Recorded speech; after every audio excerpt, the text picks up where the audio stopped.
ყველას მივესალმები, ვინც შემოვიდა და რა ვიცი, რა უნდა უსვიროს ადამიანს. ისევ და ისევ გაძლება, სიყვარული, ღმერთთან დაახლოვება, ეკონომიკური მინიმუმის საკმაყოფილება აუცილებელია და არ იყოს ისე რომ ამისთვის თავი გაძვრეს. ამისთვის საჭიროა გავერკვეთ რა სამყაროში. რა არის ჩვენი დანიშნულება, საზრისი, რატომ მოვედით სამყაროში, დაუბრუნდეთ ძველ ფესვებს. ისევ და ისევ გადავხედოთ ამას და გავიღოთ არის თუ არა სამყაროში ისეთი რაღაცა მოცემულობა აი პროგრამის თუ გეგმის სახით, სადაც უფრო სწორი არის ურთიერთობა ამ სამყაროში სწორი ცხოვრების ადამიანთა ურთიერთობა. აი ესეთი არის სწორედ რომ ვიხილავთ ამ წიგნების კრებულს ერთიანობას ქართულად რომ შემოვიდა ბიბლიის სახით და აქ სწორედ აი ამაზე ორიენტირებული კაცობრიობა რა თქმა უნდა მომავალი ამათია. ვინც ამაზე არ არის ორიენტირებული, მომავალი იმისი სხვანაირია. იქნება, მაგრამ ცუდი მომავალი იქნება. ამიტომ უპრიანია და გონივრულია, როცა ამ წიგნის მეშვეობით ჩვენ ვეცნობით სამყაროში ჩვენ რაობას, ვინა ვართ, რა ვართ და სწორედ აი მე მგონი არც თუ უსაფუძვლოდ როცა ვეცნობით რა არის, რა შეგვიძლია, საიდან მოვდივართ, სად მივდივართ და ამაზე კარგ მასალას ახლა პიროვნებაზე, ჩემი როგორც ადამიანური რაობისა ვერ მომაწვდეს.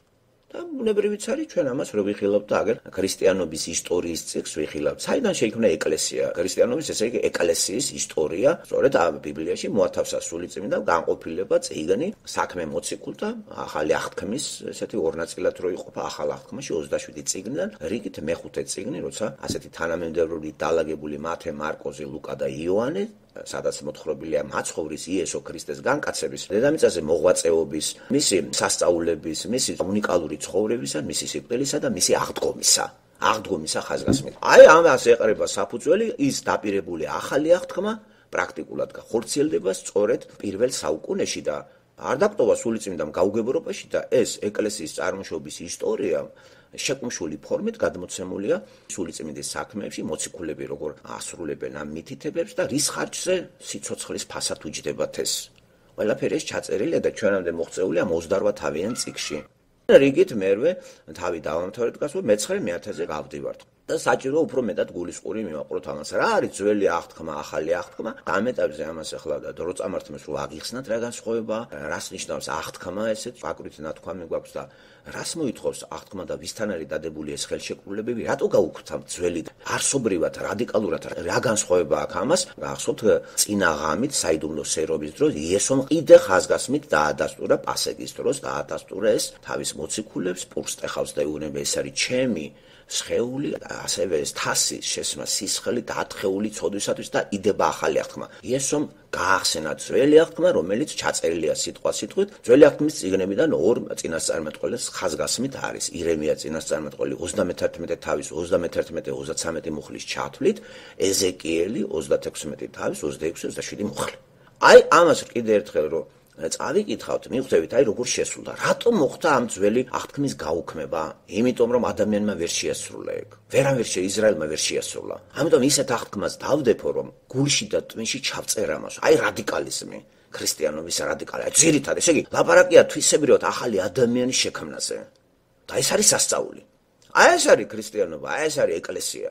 ამის ამოღება მანდიდან რჩება ისე თეატრალურად როგორც არის აი ვთქვათ არ ძველი აღთქმა არის ისრაელში და აღარც ახალი აღთქმა ვერ გაიგებთ ის რა რელიგია იქ იმიტომ რომ არ სრულდება არაფერი ძველიდან აღარც ის მოცემულობა დაკლა ხარებისაც როხებისაც ცხოვრება არ არის სისხლი აღარ არის ხო მაშინ რა რელიგია ისა არც ახალი აღთქმა მიღებული ქრისტე მიღებული არ არის საქართველოშიც ვერ გაიგებ რა არის ეს ფორმით ძველი სიტყვებით ახალი ვითომ მაგრამ ვერ გაიგებ რა რიტუალებია რისთვის არის ეგა ადამიანი კი უცვლელი არის თუ ხალხმა ვერ შეასრულა ძველი აღთქმა ისეთი ის იყო ახლა ახალი იმაში საერთოდ რო გააუქმა ძველი აღთქმა გაუქმებულ ძველ აღთქმას როგორ შეასრულებ აბსოლუტურად ვერაფერს ვერ გააკეთებ ამიტომ ჩვენ ახალი აღთქმის არსი და თეოლოგია და დოქტრინა უნდა ვიცოდეთ რა არის აი ეს წიგნი რომელიც საქმე მოციქულთა სწორედ ისტორიაა ეკლესიის დაარსებისა აქ ბევრი რამე არის აქცენტები დასმული რომელიც საინტერესო წასაკითხი არის ახლა პირველივე თავიდან როგორ არის აღმდგარი იესო ქრისტე როგორ მოძღვრავს თავის მოციქულებს და აძლევს დავალებას იმისას რომ თქვენ უნდა დაამოწმოთ ჩემს შესახებ აღმდგარი იესოს ქრისტეზეა ლაპარაკი თქვენ დაამოწმებთ ჩემს შესახებ იერუსალიმში იუდეაში სამარიაში კეისარია და კიდემდე პირველი 7 თავი შესრულებულია სიტყვა ამისა ამოწმებენ იერუსალიმში ამას. ჩვენ შევისწავლეთ საქმე მოციქულთა პირველი 7 თავი. მერვე თავიდან მე-12-ეს ჩათვლით დაიწია საზღვრები იუდეა, სამარია და ჩვენ გავეცანით ფილიპე სამარიაშია უკვე მერვე თავი. მეცხრე თავი პირობითად 3 ნაწილად გავყავით საქმე მოციქულთა და პირველი ნაწილი მოიცავს პირველ 7 თავს, მეორე ნაწილი 8:12-ის ჩათვლით, მესამე ნაწილი 13:28-ის ჩათვლით. და ასე შესრულდა იესო ქრისტეს მითითება და ეს არის მთავარის ამოწმებენ მოციქულები და ფართოვდება ახალი ამბავი. როგორი უცხო არის ეს ებრაელი ხალხისთვის, პეტრესთვის, წარმართან როგორ გავიდეს და გახსოვთ ალბათ მე-10 თავი უკვე, როცა დღეს ჩვენ გავეცნობით, ჯერ მე-9 თავს გავეცნობით. მერვე თავში გავიცანით საჭურისი ეთიოპიელის მობრუნება, პროზელიტის, მე-9 თავში პავლეს გავეცნობით. უკვე ეს არის სემიტური წარმომადგენელი, როგორ სრულდება ნოეს 3 შვილის, აი მასში შესვლა ამ შთამომავლობაში ქრისტიანობა. პირველ რიგში ესე იგი მერვე თავში, რასაც აკეთებს ფილიპე და ეთიოპიელი საჭურისი, კანდაკი რო ქვია დედოფალი ტიტულია მაგისი, მისი საჭურისი ფაქტურად ფინანსთა მინისტრი როგორ ხდება ქრისტიანი. ეს არის ჩამომავალი ქამიტური ტომისა, ქანაანელი. მე-9 თავში, რო დღეს ვიწყებთ, იწყება სემიტური, პავლეს მობრუნება. მე-10-ში კორნელიუსი, იაფეტელი. სამივე რა კარგად არის მოცემული ამაში და რა ზუსტი არის, რომ უნდა გავიდეთ კიდემდე. და როცა ეს ბოლომდე გავა, მაშინ დასრულდება და მერე დაიწყება მეორედ მოსვლაო. დღეს სწორედ მაგ ეპოქაში ვართ ჩვენ. ჭირდება ჩვენ რომ ამ ლიბერალურ ინტეგრირებულ სოფლიოში რამე გზას არ ავწდეთ და ლიბერალური ქრისტიანობა არ გავასაღოთ ნამდვილ ქრისტიანობაში. ამიტომ ქრისტიანობა ისეთივე დევნილი იქნება, როგორც ყოველთვის იყო ნამდვილი ქრისტიანი. დევნის სხვადასხვა ფორმები, მაცხრად აგდება, დაცინვა, ჭორები, სულ ყველაფერი ეს ნამდვილ ქრისტიანზე მოდის. იმით ქრისტიანი ეს არის კარგი ადამიანი. კარგი ადამიანი თავისი პოლიტიკური რაღაცა შეგნებულობით კი არა, ძირეულად დაბადება. აი ეს არის სასწაული ახალი აღთქმისა. ახალი აღთქმა დაიდო გულში, ტვინში ეს სასწაული არის, პირდაპირ შევცვლი, ამოვიღებ ხვის გულს და ჩავდებ ხორცის გულსო და თქვენ ყოველთვის გეცოდინებათ, რომ მე ვარ ღმერთი. ხვდებით რა არის ახალი ადამიანმა იცის ვინ არის თავისი ღმერთი. ძველი ადამიანი დაარჩება ესე ძველი აღთქმის რაღაცა ასოციაციებში და იქიდან წამოიღებს რაღაცებს. ამიტომ თვისებრივად ჩვენ უნდა გავერკვეთ ახალი აღთქმის უპირატესობა რაშია თითოეული ჩვენთაგანისათვის. ამაზე უნდა ვიფიქროთ, ეს არის სასწაული. ახალი აღთქმის ადამიანი თავისუფლდება ძველი აღთქმის მოვალეობ, იმიტომ რომ გაარღვია იმან კავშირი. კავშირი ღმერთმა გაწყვიტა, იმიტომ რომ შენ ვერ ასრულებო. ამიტომ ქმნის ახალს უპირობოს ისეთს, რომ შენ აღარაფერი აღარ გესაქმება, გარდა იმისა, იწამო მხსნელი და მოხდეს სასწაული შენში რადიკალური ცვლილება გამოიწვიოს დაბადებამ სულიწმინდის მეშვეობით და იწყება ის კანონები გულში შემოსვლა. შენ აღარ გჭირდება კანონებითა ცხოვრება, იმიტომ რომ კანონი შენშია, ღმერთი შენშია, სულიწმინდა შენშია. აი ეს იყო სასწაული ახალი ეპოქისა და ახალი აღთქმისა და მან დაიწყო სვლა აგერ 2000 წელია ჩემოკარგებო. ამიტომ სულ გაამარტივა ყველაფერი რამე თუ ახალი ადამიანი ძველს დაუპირისპირდა, ძველი ადამიანი მკვდარი ადამიანი მკვდარ რიტუალებს, მითითებებს ადასტურებდა თავის ცოდვილ ბუნებას და ელოდებოდა წმენაში როდის განთავისუფლდები ამისგან. მოხდა ეს პირველ საუკუნეში და ჩვენ სწორედ ამის მერე დავიბადეთ. ახლა ჩვენ ვეღარავინ ვეღარ დაგვადებინებს ძველი აღთქმის პირობებს და არ გვჭირდება იქიდან წამოღებული რაღაცეები. შეიცვალა ახლა ძროხას თუ არ კლავდა, ქათამ სამაგეროდ გააფსეს ასაჩინოებით ეკლესიები, კათოლიკებმა ტაძრები გააწმინდა, ჩამოკიდეს ხატები, თელეამბები და ასე არიან ესენი ძველი აღთქმის იმას ასრულებენ და ღმერთმა კი ეს გააუქმა. და დადო მთავარი, ამას კი არავინ არ ასრულებს.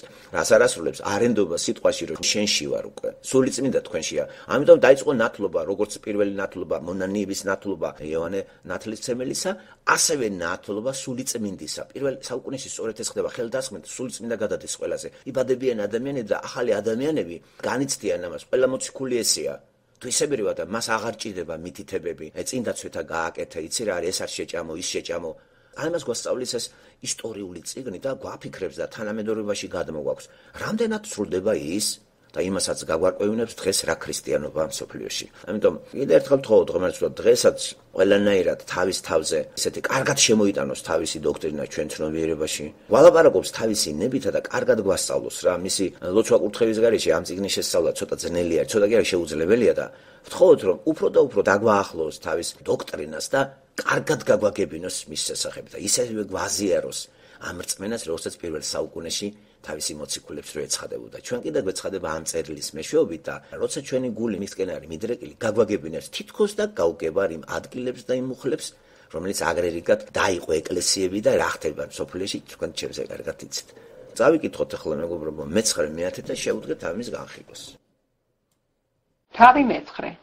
საბლეკი, რომელიც ჯერ კიდევ სიკვდილის მუქარით სუნთქავდა უფლის მოწაფეთა წინააღმდეგ, უბეომთავართან გამოცხადდა. და სთხოვა ბარათები დამასკოს სინაგოგებისადმი, რომ ვისაც იპოვიდა ამ გზაზე მდგომს, მამაკაცებს თუ დედაკაცებს, შებორკილი მიეყვანა იერუსალიმში. გზად მიმავალს, როცა დამასკოს უახლოვდებოდა, უეცრად მოეფინა ნათელი ზეციდან. დაეცა მიწაზე და მოესმა ხმა, რომელიც ეუბნებოდა: "სავლე, სავლე, რად მდევნი მე?" უთხრა: "ვინ ხარ შენ უფალო?" მან კი: "მე ვარ იესო, რომელსაც შენ სდევნი, გაგიჭირდება დეზის წიხვა." შედრწუნებულმა და გაუგნებულმა უთხრა: "რას მიბრძანებ უფალო, რომ გავაკეთო?" და უთხრა მას უფალმა: "ადექი და შედი ქალაქში და გაიგებ, რაც უნდა გააკეთო." კაცები კი, რომლებიც მასთან ერთად მიდიოდნენ, უსიტყვოდ იდგნენ. ხმა კი ესმოდათ, მაგრამ ვერავის ხედავდნენ. სავლე წამოდგა მიწიდან. თვალები გახელილი ჰქონდა, მაგრამ ვერავის ხედავდა. ხელი მოკიდეს მას და ისე შეიყვანეს დამასკოში. 3 დღე ვერ ხედავდა, არც ჭამდა და არც სვამდა. დამასკოში იყო ერთი მოწაფე, სახელად ანანია. უფალმა ჩვენებაში უთხრა: "ანანია", უთხრა: "აჰა, მე უფალო", უთხრა მას უფალმა: "ადექი და წადი ქუჩაზე, რომელსაც ქვია პირდაპირი და იუდას სახლში იკითხე ტარსუსელი კაცი, სახელად სავლე. აჰა, ლოცულობს იგი." იხილა მან ჩვენებაში კაცი, სახელად ანანია, რომელიც მივიდა და ხელები დაასხა მას, რათა თვალი აეხილა. მიუგო ანანიამ: "უფალო, ბევრისგან მსმენია ამ ადამიანზე, რაოდენი ბოროტება უყო შენს წმიდებს იერუსალიმში. აქაც მღვდელმთავრებისაგან აქვს ხელმწიფება შებორკოს ყველა, ვინც შენ სახელს ახსენებს." მაგრამ უფალმა უთხრა მას: "წადი, ვინაიდან ის არის ჩემი რჩეული ჭურჭელი, რათა ატაროს ჩემი სახელი წარმართა მეფეთა და ისრაელიანთა წინაშე. გვაჩვენებ მას, რამდენი უნდა იტანჯოს ჩემი სახელის გულისთვის."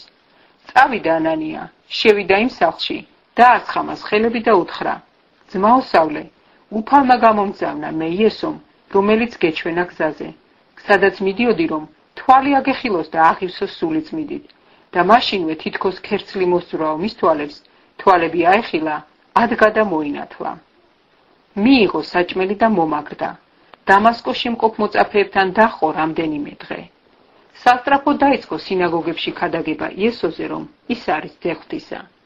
ყველა მსმენელს უკვირდა და ამბობდა: "ნუ თუ ეს ის კაცია, იერუსალიმში რომ სპობდა ამ სახელის მხმობელს და აქაც იმისათვის მოვიდა, რომ შებორკილნი წაიყვანოს ისინი მუდმივმთავრებთან?" სავლე კი თანდათან სულ უფრო ძლიერდებოდა და განაცვიფრებდა დამასკოში მცხოვრებ იუდეველებს და ამტკიცებდა, რომ ეს არის ქრისტე. მრავალი დღის შემდეგ იუდეველები შეითქმნენ მის მოსაკლავად. სავლემ გაიგო მათი შეთქმულების ამბავი. ისინი კი დღედაღამს დაარაჯობდნენ კარიბჭესთან, რომ მოეკლათ იგი. მოწაფეებმა ღამით აიყვანეს იგი და გალავნიდან ჩაუშვეს გოდრით. სავლე მივიდა იერუსალიმში და ცდილობდა მოწაფეებს შეერთებოდა, მაგრამ ყველას ეშინოდა მისი. არ სჯეროდათ თუ მოწაფე იყო იგი. ბარნაბამ წაიყვანა იგი, მიგვარა მოციქულებს და მოუთხრა მათ თუ როგორ იხილა გზაში უფალი, რომელიც ელაპარაკა მას და როგორ გაბედულად ლაპარაკობდა იგი დამასკოში იესოს სახელით. და დარჩა იგი მათთან. გამოდიოდა და შედიოდა იერუსალიმში და გაბედულად ლაპარაკობდა უფლის სახელით. ლაპარაკობდა და ეპაექრებოდა აგრეთვე გაბერძნებულთ. ისინი კი მის მოკლას ცდილობდნენ. როცა შეიტყვეს ეს ძმებმა, წაიყვანეს იგი კესარიას და ტარსუსში გაგზავნეს. ხოლო ეკლესიას მთელ იუდეაში, გალილეასა და სამარიაში მშვიდობა ჰქონდა. შენდებოდა, ვიდოდა უფლის მოშიშები და სულიწმიდის ნუგეშის ცემით მრავლდებოდა. ერთხელ ყველა ადგილის შემოვლისას პეტრე მივიდა წმიდებთანაც, რომლებიც ლიდაში ცხოვრობდნენ. იქ ნახა ერთი კაცი სახელად ენიასი, რომელიც 8 წელიწადს დავრდომილი იწვა სარეცელზე. უთხრა მას პეტრემ: "ენიას, გკურნავ შენ იესო ქრისტე, ადექ და დაიგე ლოგინი." და ის მაშინვე წამოდგა. ხედავდა მას ყველა, ვინც ლიდასა და შარონში ცხოვრობდა და მოიქცნენ ისინი უფლისაკენ. ხოლო იაფოში იყო ერთი მოწაფე დედაკაცი, სახელად ტაბითა, რაც თარგმანით ნიშნავს ქურციკს. იგი სავსე იყო კეთილი საქმეებითა და მოწყალებით, რასაც იქმოდა. იმ დღეებში იყო, რომ ავად გახდა იგი და მოკვდა. განბანეს და დაასვენეს დედათვალში. ვინაიდან ლიდა იაფოს ახლოს მდებარეობდა, მოწაფეებმა შეიტყვეს პეტრე იქ არისო და 2 კაცი გაუგზავნეს სათხოვნელად, რომ არ დაეყოვნებინა მათთან მისვლა. ადგა პეტრე და წავიდა მათთან. როცა მივიდა, აიყვანეს დედათვალში. მის წინაშე წარდგა ყველაფრივი. ისინი ტიროდნენ და უჩვენებდნენ მოსასხამებსა და სამოსელს, რომლებსაც ქურცი კი უკეთებდა, სანამ მათთან იყო. პეტრემ ყველა გარეთ გაისტუმრა, მუხლი მოიყარა და ილოცა. მოუტრიალდა გვამს და თქვა: ტაბითა, აღდეგ. მან აახილა თვალი და პეტრე რომ დაინახა წამოჯდა. ხოლო მან ხელი გაუწოდა, წამოაყენა, დაუძახა წმინდებსა და ქრუებს და ცოცხალე წარუდრინა იგი. ეს ცნობილი გახდა მთელი იაფოში და მრავალმა იწამა უფალი. მან მრავალი ხანი დახო იაფოში, ვინმე მეტყავეს სიმონთან. თავი მეათე. კესარიაში იყო ერთი კაცის სახელად კორნელიოსი, იტალიურად წოდებული კოჰორტის ასისთავი. კეთილმსახური და ღვთისმოშიში იყო ის და მთელი მისი სახლი. ბევრ მოწყალებას გასცემდა ხალხისათვის და ყოველთვის ლოცულობდა ღვთის წინაშე. მე-9 საათი იქნებოდა ჩვენებაში ცხადად იხილა ღვთისანგელოზი, რომელიც შევიდა მასთან და უთხრა: კორნელიოს. შეხედა მას, შეეშინდა და უთხრა: რა არის უფალო? მან უთხრა: შენი ლოცვანი და მოწყალებანი ამაღლდა ღვთის წინაშე მოსახსენებლად. ახლა მიავლინე კაცები იაფოში და დაუძახე ვინმე სიმონს, რომელიც პეტრედ იწოდება. იგი სტუმრად არის ვინმე სიმონთან, რომლის სახლის ზღვის პირასად დგას. როცა წავიდა მასთან მოსაუბრი ანგელოზი, მან დაუძახა თავის ორ მსახურს და ერთ კეთილმსახურ მეომარს, რომელიც თან ახლდა. უამბო მათ ყოველივე და გაგზავნა იაფოში. მეორე დღეს, როცა ისინი გზაში იყვნენ და ქალაქს უახლოვდებოდნენ, იქნებოდა 6 საათი, რომ პეტრე ერთოზე ავიდა სალოცავად. მოშივდა და ჭამა მოუნდა. ვიდრე რამეს მოუმზადებდნენ, გარინდება მოიცვა იგი. და იხილა გახსნილიცა და გართმომავალი რაღაც ჭურჭელი, დიდი ტილოს მსგავსი, რომელიც 4 კიდით ეშვებოდა დედამიწაზე. მასში იყო დედამიწის ყოველნაირი 4 ფეხი, ქვეწარმავალი და ცისფრინველი და იყო ხმა მის მიმართ. ადექი პეტრე, დაკალ და ჭამე. პეტრემ თქვა: არა უფალო, არასოდეს არაფერი მიჭამია ბიწიერი და უწმიდური. მეორედ კვლავ ეკო მის მიმართ ხმა, რაც ღმერთმა განწმიდა, ნუ მიიჩნევ ბიწიერად. ასე მოხდა სამგზის და ჭურჭელი მყისვე ცისკენ ამაღლდა. როცა პეტრე გულში ფიქრობდა თუ რა იყო ეს ჩვენება, რომელიც მან იხილა, აჰა, კორნელიოსის გამოგზავნილი კაცები კითხულობდნენ სიმონის სახლს და ჭიშკართან იდგნენ. დაუძახეს და კითხეს: აქაა ბინად სიმონი პეტრე წოდებული? ვიდრე პეტრე ჩვენებაზე ფიქრობდა, სულ მაუთხრა მას: აგერ 3 კაცი გეძებს შენ. ადექი ჩადი და გაყევი მათ. ნუ ყუყმანო, ვინაიდან მე მოვავლინე ისინი. პეტრე ჩავიდა იმ კაცებთან და უთხრა: მე ვარ, ვისაც თქვენ ეძებთ, ვისთვის მოსულხართ? ხოლო მათ თქვეს: ასისთავ კორნელიოს, მართალს და ღვთისმოშიშ კაცს, რომელსაც ემოწმება იუდეველთა მთელი, წმინდა ანგელოზისგან ებრძანა, მოგიხმოს თავის სახლში და მოისმინოს შენი სიტყვები. მაშინ პეტრე მიიწვია ისინი და გაუმასპინძლდა. მეორე დღეს კი ადგა და გაჰყვა მათ და ზოგიერთი იაფოელი ძმაც თან ახლდა. მეორე დღეს შევიდნენ კესარიაში. კორნელიოსი კი ელოდა მათ. შემოეკრიბა თავისი ნათესავები და ახლო მეგობრები. პეტრე რომ შედიოდა, კორნელიოსი შეეგება, ფეხებში ჩაუვარდა და თაყვანისცა. პეტრემ კი წამოაყენა და უთხრა: ადექი, მეც ადამიანი ვარ. მასთან საუბრით შევიდა და მრავალი შეკრებილი პოვა იქ და უთხრა მათ: თქვენ უწყით, რომ იუდეველ კაცს ეკრძალება ურთიერთობა და დაახლოება უცხო ტომელთან. მაგრამ მე მიჩვენა ღმერთმა, რომ არც ერთი ადამიანისათვის არ მეწოდებინა ბიწიერი ან უწმიდური. ამიტომ როცა მომიხმეს, უსიტყვოდ მოვედი. იმიტომ გეკითხებით, რა საქმეზე დამიძახეთ? კორნელიოსმა თქვა: 4 დღის წინ ამ საათამდე ვმარხულობდი. მე-9 საათზე ჩემს სახლში ვლოცულობდი და აჰა, ჩემს წინაშე დადგა კაცი ელვარე სამოსით. მითხრა: კორნელიოს, შესმენილია შენი ლოცვა და შენი მოწყალებანი მოხსენებულია ღვთის წინაშე. ამიტომ გაგზავნე იაფოში და დაუძახე სიმონს, რომელიც პეტრედ იწოდება. მეტყავე სიმონის სახლში დგას ზღვის პირას. მაშინვე გამოგზავნე შენთან და კარგად მოიქეცი, რომ მოხვედი. ახლა ჩვენ ყველანი ვდგავართ ღვთის წინაშე, რომ მოვისმინოთ ყოველივე, რაც უფლისაგან გაქვს ნაბრძანები. პეტრემ გახსნა ბაგე და უთხრა: ჭეშმარიტად ვრწმუნდები, რომ ღმერთი მიკერძოებული არ არის, არამედ ყოველ ხალხში მისი მოშიში და სიმართლის მოქმედი სათნოა მისთვის. მან მოულინა ისრაელიანებს მშვიდობის მაცნე სიტყვა, იესო ქრისტეს მეშვეობით, ის არის ყოველთა უფალი. თქვენ იცით რა მოხდა მთელი იუდეაში, გალილეიდან დაწყებული, იმ ნათლისღების შემდეგ, რომელსაც ქადაგებდა იოანე. როგორც ცხოღმერთმა სულიწმიდით და ძალით იესო ნაზარეველს, დადიოდა, ქველმოქმედებდა და კურნავდა ყველას, ეშმაკისაგან შეპყრობილებს, ვინაიდან ღმერთი იყო მასთან. ჩვენ ყველაფრის მოწმენი ვართ, რაც მან გააკეთა იუდეის ქვეყანაში და იერუსალიმში, და რომ ბოლოს იგი მოკლეს ძელზე დაკიდებით. იგი ღმერთმა აღადგინა მესამე დღეს და გამოაცხადებინა თავი. არა მთელ ხალხისათვის, არამედ ღვთის მიერ წინასწარ ამორჩეულ მოწაფეთათვის. ჩვენთვის, რომლებიც მასთან ერთად ვჭამდით და ვსვამდით მისი მკვდრეთით აღდგომის შემდეგ. გვიბრძანა ვუქადაგოთ ხალხს და ვუმოწმოთ, რომ ის არის ღვთისგან დანიშნული ცოცხალთა და მკვდართა მსაჯულად. მასზე ყველა წინასწარმეტყველი ამოწმებს, რომ ყოველი მისი მოწმუნე მისი სახელით მიიღებს ცოდვების მიტევებას. პეტრე ჯერ კიდევ ლაპარაკობდა ამ სიტყვას, რომ სულიწმიდა გადმოვიდა ყველაზე, ვისაც ესმოდა ეს სიტყვა. მოწმუნენი წინა დაცვეთილთაგან, რომლებიც პეტრეს მოხვდნენ, გაოცდნენ, რომ სულიწმიდის ნიჭი წარმართებსაც მოეფინათ. რადგან ესმოდათ, რომ ლაპარაკობდნენ ენებზე და ადიდებდნენ ღმერთს. მაშინ მიუგო პეტრემ, ვის შეუძლია წყლით ნათლის ღება დაუკავოს იმად, ვინც ჩვენსავით მიიღეს სულიწმიდა და უბრძანა მათ მონათრულიყვნენ იესო ქრისტეს სახელით. მაშინ სთხოვეს მას რამდენიმე დღეს დარჩენილიყო მათთან. გამარჯობათ. დღეს წავიკითხეთ იმ ადამიანის ისტორია, რომელიც დევნიდა იესო ქრისტეს ეკლესიას. შემდეგ კი თავად გახდა იესოს მოსწავლე და მახარებელი. მისი სახელია პავლე მოციქული, რომელიც შეიწყალა იესომ, რომ მისი ერთგული მსახური გამხდარიყო. გავიხსენოთ იესო ქრისტეს დარიგება მათეს სახეების მე-18 თავიდან, მუხლები 21 და 22. მაშინ მივიდა მასთან პეტრე და ჰკითხა, უფალო, რამდენჯერ უნდა მივუტევო ჩემს ძმას, ჩემს წინააღმდეგ, რომ შესწოდავს? 7-ჯერ. უთხრა მას იესო, არ გეუბნები 7-ჯერ მეთქი, არამედ 70 გზის 7-ჯერ. უფალო იესო, ასეთი იქნება დღეს ჩვენი საკვირაო ლოცვა შენს წინაშე.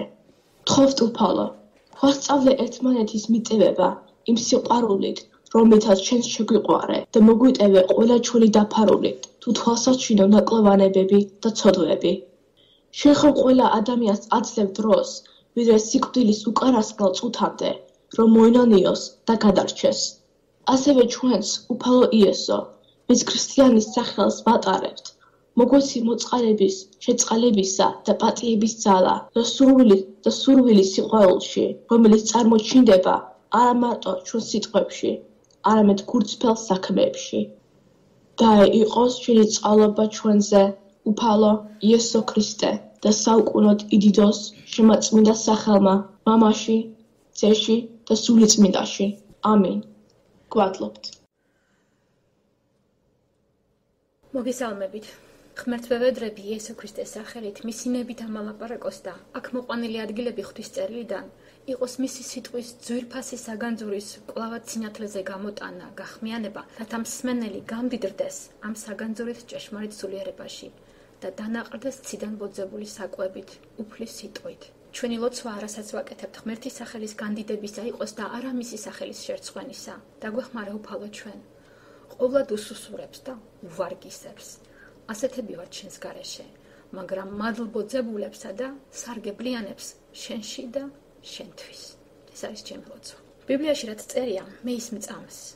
აქ ვინც ვიკრიბებით, ვინც ქრისტეს სახელით ვერთიანდებით, ვაღიარებთ ბიბლიას ცოცხალ წიგნად. ვღებულობთ რაც იქ წერია, პირდაპირ როგორც წერია. იმასაც ვაღიარებთ, რომ ბევრი რამ დაწერილი არის მინიშნებით და წინასახეებადაც. წინა თავებში, მე-7 თავში იყო რამოდენიმე ადგილი, რომელიც ზოგიერთი კვლეოზნიკისთვის იყო მოჩვენებითი ქრონოლოგიური შეუთავსებლობა, ან კიდე ადამიანთა რიცხვის უზუსტობა. მე-7 თავის მე-6 მუხლში წერია, ღმერთმა უთხრა აბრაამს იგულისხმება, რომ მისი თესლი ხიზნად იქნებოდა უცხო ქვეყანაში, დაიმონებდნენ და ავად მოექცეოდნენ 400 წელიწადს. სტეფანემ ეს ადგილი მოიყვანა დაბადების წიგნიდან. მე-15 თავში, მე-13 მუხლებში წერია სწორედ ამ დაგვარი რამ, რომ უთხრა უფალმა აბრაამს, იცოდე, რომ თქმურებად იქნებიან შენი შთამომავლის ზღვის ქვეყანაში და დაიმონებენ მათ და დაჩაგრავენ მათ 400 წელიწადს. მოკლედ შეგახსენებთ, რომ ეს ის თავი არის, დაბადების მე-15 თავი, როდესაც ღმერთი გამოეცხადება აბრაამს და ასეთ რამეს ვკითხულობს. ნუ გეშინი აბრაამ, მე ვარ ფარველი შენი, ძალზე დიდია შენი საზღაური. ამ დროს აბრაამი წუწუნს დაიწყებს და იტყვის, რომ დამასკოელი ელიეზარი იქნება ალბათ ჩემი მემკვიდრე, რადგან შენ ძე არ მომეციო. არ მოგიცია შენ შთამომავალი უფალო და ჩემი მსახური, რომელიც ჩემ სახლშია შობილი, გახდება ჩემი მემკვიდრე, მაგრამ უფალი მას დაარწმუნებს, რომ არა, შენგან გამოსული იქნება შენი მემკვიდრეო. და ამ თავში არის სწორედ ის, რომ ერწმუნა აბრაამი უფალს და ეს შეერაცხა მას სიმართლედ. ესე იგი, ამ თავიდან ამონარიდი, რომ 400 წელიწადს იქნებოდა მისი შთამომავლობა ქვეყანაში დამონებული, მოიყვანა მაგალითად სტეფანემ საქმეების მე-7 თავის მე-6 მუხლში. ზოგი იტყვის, რომ მას რატომ წერია გალატერთა წერილში პავლე მოციქულის მიერ მე-3 თავის მე-17 მუხლში 400 წლის მაგივრად 430 წელი. და იტყვიან, 30 წელი განსხვავებაა, ბიბლიაში შეცდომებია და რადგან ერთი შეცდომა ალბათ ბევრი შეცდომებიც იქნებაო. მაგრამ ბიბლიის ძალიან ყურადღებით წამკითხველი მიხვდება, რომ გალატერთა წერილში სხვა რამე წერია. ხა წავიკითხავ. გალატელთა 3:17. ღვთის მიერ წინათ დამტკიცებულ აღთქმას 430 წლის შემდეგ მოსული რჯული ვერ დაარღვევს, ისე რომ გაუქმდეს აღთქმული, რადგან თუ კი რჯულითაა მემკვიდრეობა, მაშინ აღარ იქნებოდა აღთქმით. აბრაამს კი ღმერთმა აღთქმით მიხმადლა. ზოგიერთს ეს ძალიან მძიმე ენა მოეჩვენება. ჩვენთვის ახლა იმდენად მძიმე ენა არ არის, ვინც გაწაფულები ვართ და ბიბლიას სისტემატურად ვკითხულობთ, თუმცა ეს სიუჟეტური ადგილი არ არის და ჩვენს ნელა დაფიქრები წაკითხვა გვმართებს. ხლა, გალატელთა მე-3 თავში წერია, რომ ღვთის მიერ აღთქმიდან მოყოლებული რჯულის მიცემამდეო. ესე იგი, რაზეა საუბარი? ღმერთი გამოეცხადა წინაპრებს, აბრაამს, იაკობს, აბრაამს, ისააკს, იაკობს და აღთქმა მისცა. ზოგი ისევ გამოიკიდება სიტყვებს და იტყვის, თუ აბრაამს გამოეცხადა, 430 წელი გავიდა და მერე რჯული მისცა. გამოდის, რომ თუ გავითვალისწინებთ აბრაამის სიცოცხლის ხანგრძლივობას, მერე ისააკი შეეძინება, მერე იაკობი, მათი მოგზაურობა, გადაადგილება ერთი ქვეყნიდან მეორე ადგილში, გამოდის, რომ მაშინ ეგვიპტეში ისინი სულ 215 წელი ყოფილან. არა და არა, აქაც არ არის შეცდომა. საქმე იმაშია, რომ ღმერთმა აბრაამისთვის მიცემული აღთქმა გაუმეორა მის შვილსაც და მის შვილიშვილსაც. აი, იაკობს რომ უთხრა აღთქმა, რაც აბრაამისთვის ჰქონდა მიცემული, ორჯერ არის დაფიქსირებული ძველ აღთქმაში. დაბადების წიგნის 35 თავში და დაბადების წიგნის 46 თავში. ამ წაკითხავთ ამონარიდებს. და კვლავ გამოეცხადა იაკობს ღმერთი ფადან არამიდან დაბრუნებისას და აკურთხა იაკობი და უთხრა იაკობს ღმერთმა, შენი სახელი არის იაკობი, მაგრამ აღარ გერქვას იაკობი, რადგან ისრაელი იქნება შენი სახელი. ასე ეწოდა მას სახელად ისრაელი. და უთხრა მას ღმერთმა, მე ვარ ღმერთი ყოვლადძლიერი, ინაყოფიერი და გამრავლდი. ხალხი და ხალხთა კრებული გამოვა შენგან, წარმოსდგებიან მეფენი შენი საზარდულიდან. და ქვეყანას, რომელიც მივეცი მე აბრაამს და ისააკს, მოგცემ შენ და შენს თესლს შენს შემდეგ. ესე იგი, ეს არის ფადან არამში რომ გამოეცხადა იაკობს. იაკობი უკვე გამოსულია თავისი სიმამრის ახლობიდან. ეს 35 თავში ხდება და 34 თავში წინა თავში არის სამარცხვინო მისი ქალიშვილის გაბახება, დინა რომ დაუგითხავად კი არა. არ გაითვალისწინა მთელი რაღაცები და გავიდა სახლიდან ცნობის მოყვარეობით აინტერესებდა რა ხდებოდა გარშემო და უბედურებაც მოიწია თავს. ეს წინა თავში იყო. ახლა 35 თავში ღმერთი გამოეცხადება, მას გაამაგრებს, ვინც განიზრახავს რომ მას უკან გამოეკიდოს, რადგან მისმა ძეებმა მოშლიტეს იქაურები. ყველას შიშიზარი მოიცავს და აღარ გამოიკიდებიან, გადარჩება იაკობი, იმიტომ რომ იაკობი ღმერთის სახელს მოუხმობს, ღმერთი გაუმეორებს თავის აღთქმას. ეს 35 თავი და ამ თავში არის დაწერილი მას ბენიამინი რომ შეეძინება. 46 თავში ისე აბრაამისთვის და ისააკისთვის მიცემულ აღთქმას ღმერთი უმეორებს ისრაელს, მას უკვე ისრაელი ქვია, იგივე იაკობს. და 46 თავში ასეთ რამეს ეუბნება და აიყარა ისრაელი და თან წაიღო მთელი თავისი მონაგები და მივიდა ბეერ-შებახში, ეს იგივე რაც ვირსავია და შესწირა მსხვერპლით თავისი მამის ისააკის ღმერთს და უთხრა ღმერთმა ისრაელს ღამის ხილვაში, იაკობ, იაკობ და თქვა, აქა ვარ და უთხრა მან, მე ვარ ღმერთი, ღმერთი მამა შენისა, ნუ გეშინია ეგვიპტეში ჩასვლის, რადგან ეგვიპტეში გაქცევ დიდ ხალხად, მე წამოვალ შენთან ერთად ეგვიპტეში და მევე გამოგიყვან უკან და იოსები დაგიხუჭავს თვალებს თავისი ხელით. ესე იგი 46 თავში ეს მოქმედება ხდება, როცა უკვე იაკობმა, იგივე ისრაელმა გაიგო, რომ მისი შვილი იოსები ცოცხალია და იხმობს ეგვიპტეში და იგი უკვე დაიძრება და გაემგზავრება და ღმერთი რო გამოეცხადება, ისევ გაუმეორებს მამებისთვის ნათქვამ აღთქმას და დაპირდება, რომ მასთან იქნება და მას არ უნდა შეეშინეს. ნახეთ, აქ ზედმიწევნით ზუსტად სრულდება ის, რომ 35 თავში, როცა მას ეს სადა ბენიამინი უნდა შეეძინოს,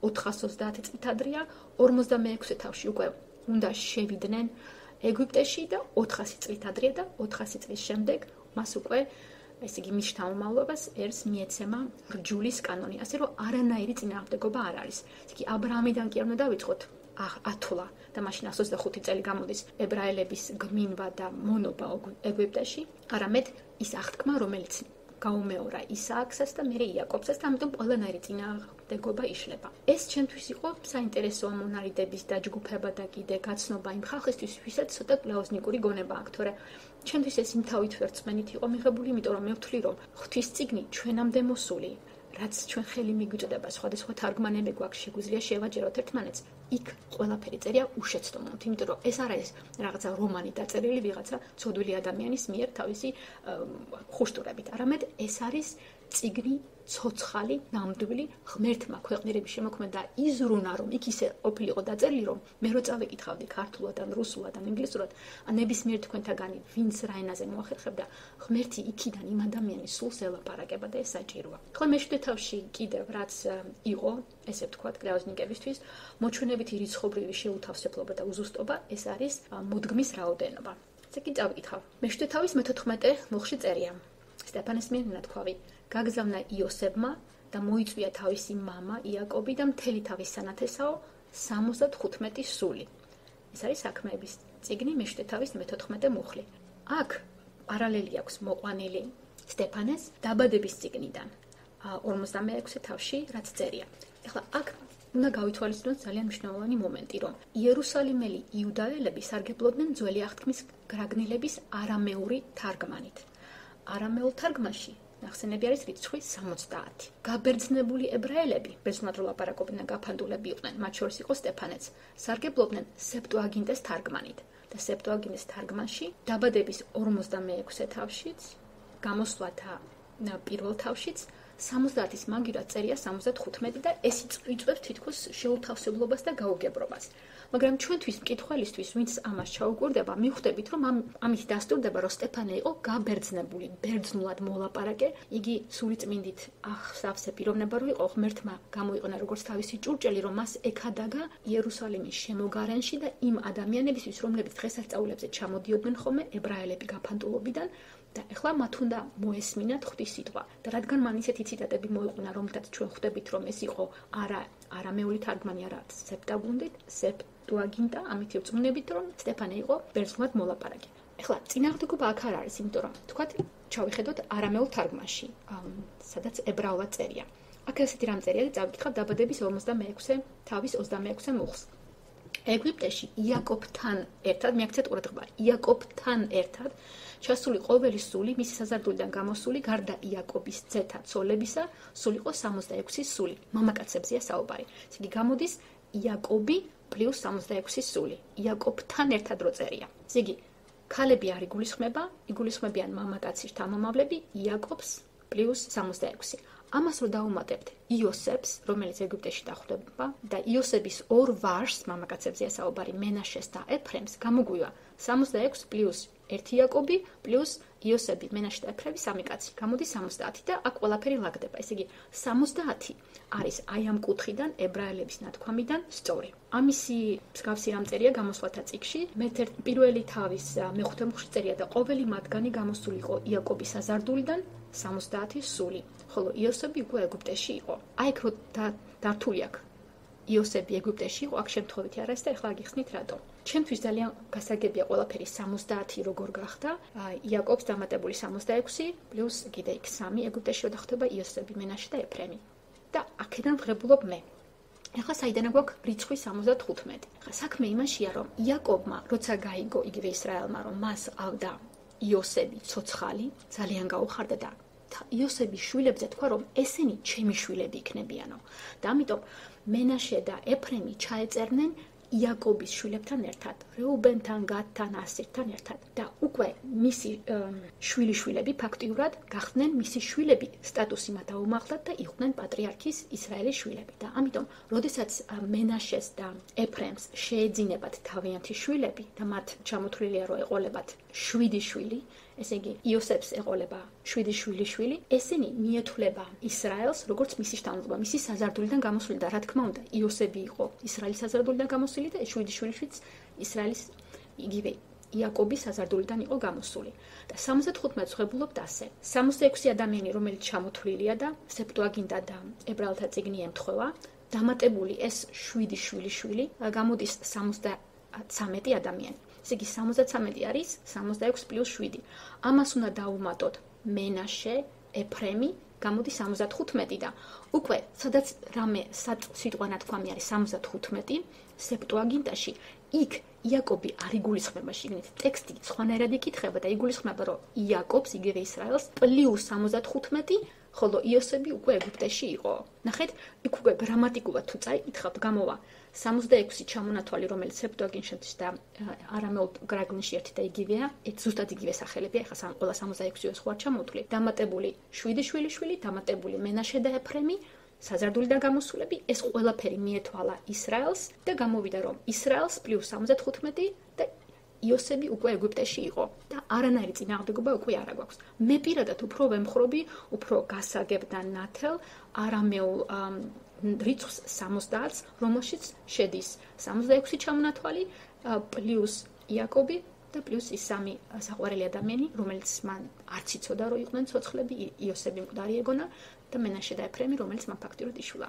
ესეც იმათ წინააღმდეგობის გასაფანტავად, რომლებიც იტყვიან, აი რატო წერია იქ 75 და იქ დაბადების წიგნში კიდე წერია 70 და ამითი ყველაფერი იფანტება, ეჯვები. და ისე ვუბრუნდებით იმას, რწმენას, როგორ კითხულობ ბიბლიას, ღებულობ იქ რაც წერია, ისე სწორი იქნება ესეთი მიმართება. თუ რამეს ვერ ვგებულობთ, ეჭვის ქვეშ დავაყენოთ ის, რომ ჩვენ რაღაცა ლიმიტირებული გონება გვაქვს, ვერ ხვდებით და მოდი გულისყურით გავაგრძელოთ კითხვა, ვთხოვოთ ღმერთს და იგი აუცილებლად გაგვაგებინებს. თარგმანებში არის რა თქმა უნდა შეცდომები და ქართულ თარგმანში, გეტყვით ჩემი საკუთარი გამოცდილება, რაც ჩემი ახლობლების განსმენია, უამრავი შეცდომა. მადლობა ღმერთს, რომ ჩვენი ისეთი ენები შეგვასწავლა, რომელზეც ამბობენ, რომ შეცდომები მინიმუმამდე არის დაყვანილი. მაგრამ შეცდომებით ათეისტი ადამიანი ურწმუნო იესო ქრისტეს უარყოფელი თავს ვერ გაიმართლებს, როცა წარდგება. იმიტომ რომ რაც წერია და რაც გასაგებია და რაზეც ვერავინ ვერ ითქვეს, რომ შეცდომაა, ის კი გაიგე, ის კი აღიარე, ის კი მიიღე და გაცოცხლდი. ხა საქმე მოციქულთას მე-9 თავში საკუთარი სახელები. სავლე ნიშნავს გამოთხოვილს. დამასკოს ორი მნიშვნელობა აქვს. ერთი არის მორწყული მიწა, მეორე არის სისხლით სავსე გუდა. ეს იყო სირიის დედაქალაქი. ეხლაც დამასკო არის სირიის დედაქალაქი და ეს უძველესი ქალაქია. აბრაამის დროსაც კი არის მოხსენიებული დამასკო, იმიტომ რომ როგორც გითხარით, ნახსენები არის დამასკოელი ელიაზარი, მის აბრაამის სახში დაბადებული, რომელიც მემკვიდრე უნდა გამხდარიყო, იმიტომ რომ აბრაამს ძალიან დიდი ხანი შვილი არ უჩნდებოდა. ესე იგი, ესეც დამასკოს სახელის მნიშვნელობა. იერუსალიმი ბევრჯერ ვახსენეთ ნიშნავს მშვიდობის უფლობას, მშვიდობის ქალაქს. შალომ, იერუშალაიმ, იგივეა. იესო არის მხსნელი. ანანია ღვთისმიერ მადლით მიცემულს ნიშნავს. იუდა ნიშნავს ქებას. ქრისტე მირონცხებული, იგივეა რაც მესია, მესია ებრაული ვარიანტი, ქრისტე ბერძნული ვარიანტი. ბარნაბა ნიშნავს ნუგეშის ძეს. ტარსუსი ნიშნავს ზორბა ხეს. ფიქრობენ ეს ზორბა უშველებელი ხე, რაც ითარგმნება როგორც ტარსუსი, უნდა ყოფილიყო კვიპაროსი და ალბათ ტარსუსის ის ქალაქი, ის ადგილი ცნობილი იყო ლამაზი, დიდი, მაღალი და უშველებელი ხეებით, რომელიც შესაძლოა ყოფილიყო კვიპაროსის ხეები. გალილეა არის ნახსენები 31 მუხში ნიშნავს ბორბალს. პეტრე ვიცით რომ ნიშნავს კლდეს, ქვას. ლიდა ქალაქის სახელია დასახლების ნიშნავს ნუშის ხისას. ენიასი ნიშნავს საშინელ სევდას. იგი დიდი ხანი იტანჯებოდა თავის დაავადებით და რა გასაკვირია მას ჰქონდა სევდა ამის გამო. ჩვენ ცოდვით რომ ვიტანჯებით ჩვენ ადამიანები საშინელი სევდა გვახლავს და ენიასები ვართ, სანამ ჭეშმარიტი სიხარული არ შემოაჩვენს გულში, როცა ღმერთი გამკურნავს. და მაშინ უკვე გამოჯამრთელებული ენიასები ვართ და უკვე სევდა გვაქვთ იმ ადამიანების გამო, რომელსაც ხედავთ, რომ კიდე არ მიუღოთ იესო ქრისტე და მას შეურაცხყოფენ. შარონი არის ნახსენები 35 მუხში ნიშნავს დიდ ველს. ვაზი შარონი. ვარდი შარონისა, ეს ძალიან ხატოვანი გამოთქმაა ბიბლიიდან აღებული, თუმცა ფიქრობ შეიძლება სხვა ყვავილი იგულისხმებოდეს, ეს იგი შარონის ნიშნავს სიტყვის თქმით ველს. დიდ უშველებელ ველს. იაფო 36 მოხში არის ქალაქის სახელი, ნიშნავს სილამაზეს და ბოლოს საკუთარი სახელი ამ თავში არის ტაბითა, ნიშნავს დედალ ქურციკს. ეს რაც შეეხება საკუთარ სახელებს და გეოგრაფიულ სახელებს და მათ მნიშვნელობებს მეცხრე თავში. მეცხრე თავი არის ერთ-ერთი უდიდესი, ერთ-ერთი ძალიან მნიშვნელოვანი თავი და აქ საუბარი არის პავლე მოციქულზე. პავლე მოციქული ბევრისთვის ცნობილია დედამიწაზე, უბრალოდ ბევრი სმენიათ წმინდა პავლეს ეკლესიები, ტაძრები, რამდენი ორგანიზაციას ექვია. პავლე ძალიან გავრცელებული მამაკაცის სახელი არის. ათეისტები აქვენ პავლეს და სულ არ იციან საიდან მოდის ეს სახელი. მაგრამ პავლე ადრე ხომ სავლე იყო და აქ ჩვენ ხვდებით სავლეს ამბავს. ვკითხულობ მის შესახებ, თუმცა ეს პირველად არ არის ნახსენები. სავლე უკვე შეხვდა ამის წინ და იგი იყო ფარისეველი, საშინელი ფარისეველი, მკაცრი, დესპოტი, შეუბრალებელი. გადაგებულთან წავიკითხე და მოვისმინე, რომ ესეთ რამ შეგვიძლია ვთქვათ ჩვენ სავლეზე, იგივე პავლეზე. იგი ებრაელი იყო, როცა დაიბადა. მოქალაქეობით იმის ამხელა თუ დაიბადა და ვის ოჯახში დაიბადა, იგი იყო რომაელი. განათლებით კი იყო ბერძენი. აი ნახეთ რამდენ რამეს მოიცავდა და ეს პიროვნება. ებრაელი, რომაელი, ბერძენი.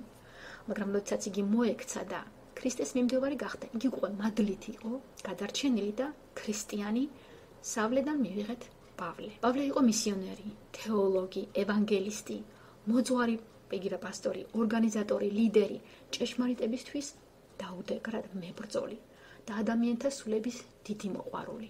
იგი იყო მგრძნებარე და ძალიან შეუპოვარი ბრძოლისას, მაგრამ იგი იყო ძალიან ნაზი, მოსიყვარულე, როცა ღვთისთვის სულებს დაახკამკანებდა და ყველანაირად ცდილობდა, რომ თითო-თითოდ ეს ადამიანები ახსნა, ეშმაკის კლანჭებიდან გამოეგლიჯა, იცოდა, რომ თვითონ ამას ვერ გააკეთებდა და ღმერთს ევედრებოდა, რომ ისინი გადარჩენილიყვნენ. პავლეს დიდი ტკივილები ჰქონდა იმ ადამიანების გამო, რომელსაც ის ხედავდა, რომ ისინი არა მარტო თვითონ არ იყვნენ გადარჩენილები, პავლესაც ფუნას ესროდნენ და ცდილობდნენ, რომ აი ეს უარყოფითი ზეგავლენა თავის გარშემო გაევრცელებდნენ და ეს პავლეს დიდ სევდას და ტკივილს აყენებდა. ზოგი ფიქრობს, რომ როდესაც ნახსენები არის ეკალი ეშმაკისგანო, შეიძლება თვალები არ იგულისხმებოდეს და შეიძლება მისი ახლობლების მიერ მიყენებული ტანჯვა და ტკივილები იგულისხმებოდესო. ეს ერთ-ერთი მოსაზრებაა, მე ორივეს ვემხრები. ვფიქრობ, რომ პავლეს თვალების დაავადებაც ჰქონდა და რა თქმა უნდა ამ სულიერი ადამიანისთვის, ქრისტიანისთვის, ასე მგზნებარე პიროვნებისთვის, რა თქმა უნდა დიდი სევდა იქნებოდა, რომ გაეგო, თავისი თვალით ენახა და მერე თავის თავზე ეწუნია იმ ბოროტი ადამიანებისგან დევნა, რომელთა სულების მოbrunებაც მას ასე გულით ეწადა. ამ თავში არის ამბავი იმ ადამიანის მოქცევისა, შემოbrunებისა, სრული გამოცვლისა, რომელიც ჩვენ გვაოცებს. ეს არის მოწმობა და დასტური იმისა, რომ ღმერთს შეუძლია ამოირჩიოს უარესთა შორის უარესი, უვარგისთა შორის ყველაზე უვარგისი და მხოლოდ ღმერთს შეუძლია, რომ ესეთ პიროვნება გამოცვალოს. რაც არ უნდა ადამიანმა თვითონ მოინდომოს თავად, ან რაც არ უნდა თქვათ ერთმა პიროვნებამ მოინდომოს, რომ სხვა გამოცვალოს, თუ ღმერთი არ ჩაერია, ეს გამოცვლა არაფრით არ მოხდება. მაგრამ თავს ვერანი ვერ გაიმართლებს, რომ რა ვქნა, მე ამორჩეული არ ვიყავი, ამორჩევის თეორიით ვერ გამართლები, იმიტომ რომ აქ პარალელურად როგორ ხდება ეს ასწავლია და საიდუმლობა, ორივე არის ჩართული. ადამიანის ნება და ღმერთი რომ გადაწყვეტავს, რომ ის ადამიანი გადარჩეს და გამოიცვალოს. გულშიც ამ ადამიანს უნდა ჰქონდეს მისწრაფება, სურვილი, გულწრფელი, ჭეშმარიტი, არა მარტო ლაპარაკიდან, ემოციებით, არამედ ნამდვილი სწრაფვა, ნამდვილი ჭეშმარიტებისაგან და ღმერთი ასეთ ადამიანს არასოდეს არ მიატოვებს და დაეხმარება. არ არსებობს პიროვნება ისე დაბლა დაეცეს, რომ მისი მოbrunება ჭეშმარიტებისაგან შეუძლებელი იყოს.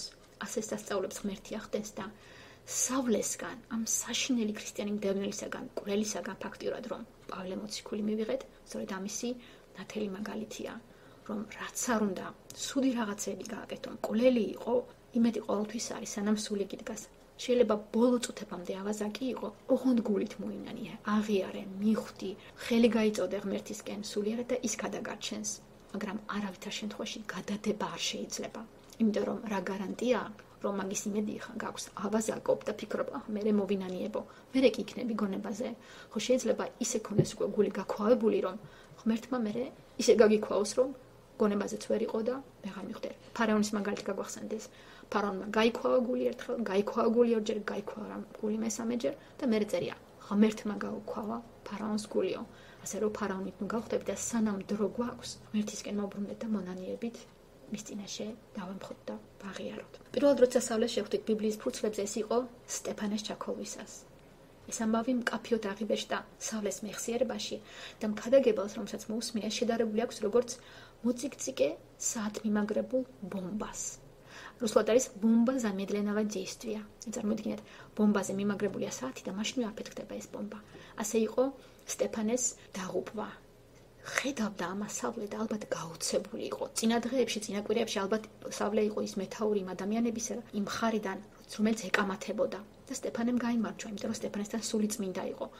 სავლემ კარგად იცოდა ძველი აღთქმის წიგნები და ზეპირებული ქონა იყო გამალიელის მოწაფე იყო, მაგრამ სული წმინდას როგორ აჯობებდა და ხედავდა ეს პიროვნება როგორ იღუპებოდა და ეს იმდენად მკაფიოდ აღიბეჭდა მის გონებაში, იყო როგორც ბომბა, რომელიც მერე დამასკოს გზაზე უკვე ღმერთმა ააფეთქა და ამ აფეთქებით მოხდა პავლეს შემოbrunება. ეს იყო ღმერთის ძალიან დიდი მადლი. ჩვენ ვერ ვიტყვით, რომ ყველა ცხოვრებაში ხდება ესეთი უცებ დანარცხება მიწაზე, დამასკოს გზას და ესეთ თვალების დაბრმავებას 3 დღე რო ხარ გაშტერებული, ყველა არ გადის ამ სტადიას, მაგრამ ვისაც რა დამასკოს გზა გვაქვს, ვისაც რა დაცემა გვაქვს, რომ იქიდან ღმერთმა უნდა წამოგვაყენოს, აი შესაძლებლობა ეს მომენტი არ უნდა გაუშვათ ხელიდან და როგორც სავლემ თქვა, მე რო პავლე ხდებოდა, რას მიბრძანებ ღმერთო, რა გავაკეთო, უფალი და უწოდა მას და მაშინვე მის გზას გაჰვა. რაც შეეხება ტარსუსს, პავლე იყო ტარსუსელი და ტარსუსი მდებარეობდა ისრაელის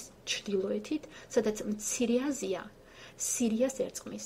ტარსუსი იყო ძალიან ცნობილი ადგილი, იმიტომ რომ იქ იყო უძველესი უნივერსიტეტი, ესე იგი სასწავლო ცენტრი, განათლების ცენტრი და ტარსუსის უნივერსიტეტი ჩამოუვარდებოდა იმ დროს ძველ ხანაში მხოლოდ ათენისა და ალექსანდრიის სკოლებს. ათენი საბერძნეთში, ალექსანდრია ეგვიპტეში და ტარსუსი ჩემულობდა, რომ თუ ამურს ჩამოუვარდებით, ჩემზე ძლიერი სხვები არ არიანო და ტარსუსელი იყო, შემთხვევითი არ არის სავლეც. სავლეს მამა იყო რომის მოქალაქე, ებრაელი და ფარისეველი იყო სავლეს მამა და მან ეს მემკვიდრეობით მიიღო. მოქალაქეობაც, რომის მოქალაქეობაც, ებრაელობაც, შთამომავლობით იგი ებრაელი იყო, დასახლებული იქ და ფარისევლობაც. ფარისევლობა ეს არის მისი რელიგიური აღსარებლობა და ამაში იყო ძალზე მოშუნე.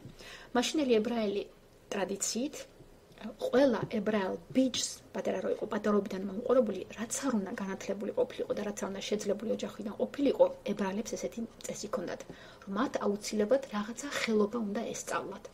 და სავლესთვის ხელობა, რომელიც მან აირჩია, მას ურჩიეს, იყო მეკარვეობა. კარვების გაკეთება.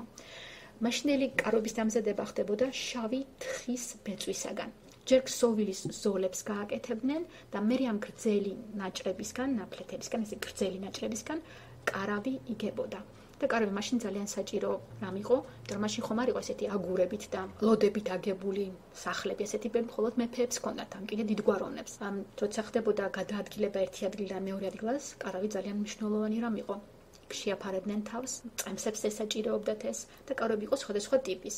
ყოველთვის მეგონა რომ კარავი ყოფილიყო ღია ფერის, მაგრამ ნახეთ, სპეციფიურად მაშინ აკეთებდნენ ამას მუქი ფერის, ესე იგი შავი თხის ბეწვისაგან.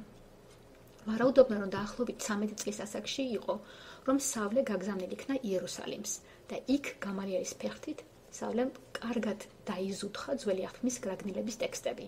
იგი კარგი მოწაფე იყო და ამას მერე თვითონაც ახსენებს, რომ გამალielis ფეხებთან მისდებოდიო. ესე იგი ის თუ სულ თვალებში შესცინებდა და თუ დიდხანს გაგაჩერებენ კარგ მასწავლებელთან, ესე იგი კარგი მოწაფე ხარ. თვითონ ეს ფაქტი, რომ იქ ზიხარ გამალielis ფეხებთან და იქ ეწაფები დიდი ხნის განმავლობაში და არ გამოგაპინდრიშეს, იმიტომ რომ ზარმაცი ხარ, ესე იგი ეს დავითვე კარგ რამეზე მეტყოლებს. არსად არ არის ნახსენები, რომ სანამ იესო ქრისტე დედამიწაზე 3 წლის განმავლობაში ქადაგებდა, უდესმე ენახოს სავლეს იესო.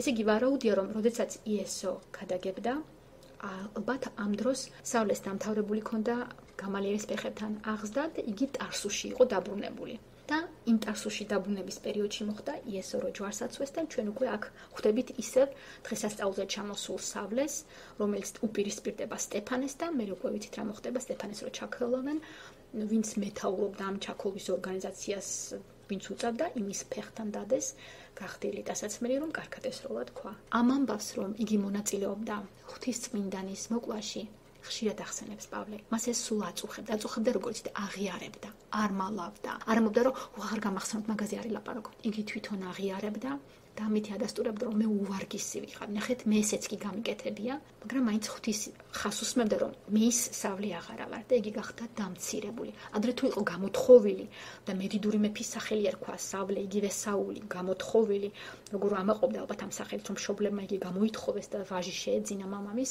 ეხლა იყო დამცირებული და პატარავებული. ფიზიკურად, მაგრამ ბუმბერაზი სულიერად ქრისტიანობაში ჩვენ პავლე მოციქულს ღვთის დიდი წყალობით ბევრ ამას უნდა ვუმადლოდეთ. იმიტომ რომ პავლე მოციქული იყო წარმართების ქადაგებელი და ჩვენც ქართველები ხო წარმართები ვართ წარმოშობით. პავლემ ჩვენ გვიქადაგა. ასე რომ მადლობა ღმერთს რომ პავლე მოაქცია და პავლე გამოდის სტეფანედან. თავის თავზე რაღაც ავტობიოგრაფიული მომენტი აქვს სავლეს 26 თავში საქმე მოციქულაში. ამას მე ვისწავლე, უბრალოდ პატარა ამონარით წავიკითხავ. ასე ამბობს თავის თავზე ეს ეყვება. ესე იგი, ეხლა ჩვენს თავში მე-9 თავში ეს მესამე პირშია გადმოცემული. ლუკა გვიყვება და 26 თავში პირდაპირი სიტყვა, ესე იგი რეჩია მოცემული, როგორც სიტყვას წარმოთქვამს და ასე ამბობს. თავად მეც ვფიქრობდი, პავლე ამბობს, მე 26 თავში, მე-9 მოხში, რომ ყველა ღონა უნდა მეხმარა იესო ნაზარაველის სახელის წინააღმდეგ. მაგარი მოშურნე იყო. ასეც ვაკეთებდი იერუსალიმში, ბევრი წმინდა ჩავყარე საპყრობილეში დამთავართა ხელმწიფებით. აბახსრულებდი ამას და მათ დახოცვაზე თანხმობას ვიძლეოდი. ყველა სინაგოგაში მრავალგიზის ვტანჯავდი ქრისტიანებს და ვაიძულებდი დაეგმოთ. და მათზე მეტისმეტად გამძვინვარებული სხვა ქალაქებშიც კი ვდევნიდი მათო. ნახეთ, არაფერს არ ალამაზებს, არაფერს არ წყლით არ გააზრალებს, ესე რომ ისე ხო ბუდიშით, მაგრამ ცოტა ესე ცუდად ვიქცევდი, არა, ძალიან კაცრად თავის თავზე ესეთ რამეს ყვება და მე გადადის მადლზე ღმერთმა როგორ მადლიუბოძა და მოექცა. თანხმობაზე, დახოცვაზე რომ თანხმობას იძლევი, ფაქტურად მკვლელი ხარ. როცა უყურებ როგორ მქოლავენ და უბრალოდ წილისყრით შენ გერგოიც რომ უნდა udaraჯო დასაცმელს და ამას ორგანიზაცია გაუკეთო, მაინც მკვლელი ხარ. პავლემ იცოდა რომ როცა სავლე იყო, იგი სტეფანეს მკვლელი იყო. ამ შემთხვევით არ არის სიტყვა ნახმარები, მერვე თავის მესამე მოხ საქმე მოციქულაში სავლეზე წერია, რომ სავლე არბევდა ეკლესიას, იჭრებოდა სახლებში და ძალით გამოჰყავდა მამაკაცები და დედაკაცები და საპყრობილეში ყრიდა მათ. ამ მოხში ყურადღება სექციები ესეთი მომენტიც წერია მამაკაცები და დედაკაცები. ლუკას, სხვათა შორის ისეთი ექიმი პიროვნება იყო, იგი არ განასხვავებდა ქალებს და კაცებს და ხშირად მოიხსენიებს ამ ორივე ჯგუფს ერთად. როცა სხვა სახარებაში შეგვიძლია ჩვენ ვნახოთ, რომ საუბარია და იგულისხმებიან მამაკაცები. ლუკას სახარებაშიც და საქმე მოციქულთაშიც ორივეს ახსენებს ხოლმე. და კიდევ ერთი რამ, რომ სავლე როცა შეუბრალებელი იყო, დედაკაცების მიმართაც ასეთი შეუბრალებელი იყო, როგორც მამაკაცების მიმართ და სუსტისკესისადმი შეწყნარებას არ გამოიჩენდა ხოლმე. რასაც მომდოვდი სიტყვა არბევდა, ნახმარი არის ისეთი ზმნა, რომელიც გამოიყენება ისეთი მოქმედების ახსასწერად, როდესაც გარეული ღორი შემოესევა ვენახს და ფეხქვეშ თელავს ვაზს და ყურძენს. ესე იგი ეს ტახი წარმოიდგინეთ, რომ შემოიჭრება და არბევს იქაურობას, რომელიც არის ადგილი ნაყოფისა. ესე იგი ასეთი ტახივით და გამძვირვანებული იყო სავლე და ეს სიტყვაც შემთხვევით არ არის ნახმარები. არბევდა. ესე იგი ფეხქვეშ თელავდა როგორც გარეული ღორი. იქ რომ წერია რომ მოწაფეებს დასდევდაო, არ იგულისხმებია მაინც და მაინც მოციქულები. აქ ისეთი სიტყვა ნახმარები მატათეას, რომელშიც იგულისხმება ნებისმიერი ქრისტესთვის დამოწაფებული. ჩვენ თუ ჭეშმარიტად ღმერთს ვაღიარებთ, მაშინ ჩვენც მატათეოს გამოვდივართ. ესე იგი ქრისტეს მოწაფეები. ხა დამასკოს ვიტყვია ორ სიტყვას, რაც მოვისმინე და წავიკითხე. დამასკო იმ პერიოდში, სავლეს დროს სულ ცოტა 150,000 კაცით იყო დასახლებული და ისტორიული გადმოცემებით ამბობენ, რომ ამ დროს დამასკოში 20,000-მდე ებრაელი ცხოვრობდა და ეს რიცხვი 20,000 აღებული არის იმ ანალებიდან, ისტორიული ჩანაწერებიდან, საიდან ჩვენ ვგებულობთ, რომ სულ ცოტა ხნის შემდეგ ეს ამბები რომ მოხდება, დაარბევენ დამასკოს და 20,000 ებრაელს იქ მცხოვრებს ამოშლიტავენ. ესე იგი ამ პერიოდში სულ ცოტა 20,000 მაინც ცხოვრობდა დამასკოში. უძველესი ქალაქი იყო დამასკო და ამბობენ, რომ იყო ძალიან ლამაზი ადგილი. მაშინდელი ისტორიკოსი დამასკო შედარებული აქვს როგორც მარგალიტების გროვა ჩაყრილი ზურმუხტის თასშიო. ესე იგი შორიდან რო შეგეხედა, გარშემო იყო სულ წალკოტით მწვანე ბაღნარით გარშემორტყმული და თვითონ ქალაქი დამასკო შემაღლებულ ადგილზე თასავით იყო გაშენებული თეთრი სახლებით და ესე იყო ლამაზი თეთრი მარგალიტივით ზურმუხტოვან წალკოშიო. ძალიან ლამაზი იყო. ეხლა ჩვენს პერიოდში 2018 წელს დამასკო არის დაანგრეული მიწასთან გასწორებული სამოქალაქო ომით გაპარტახებული ადგილი, თუმცა თვლიან რომ სანამ ომი დაიწყებოდა, იქაც ძალიან ლამაზი ადგილი იყო. ევროპელს მსგავსებოდა ძველი ისტორიული ადგილებიც იყო, მაგრამ ეხლა ესეთი ნანგრევებია მხოლოდ. თავის დროზე ძალიან ლამაზი ადგილი იყო.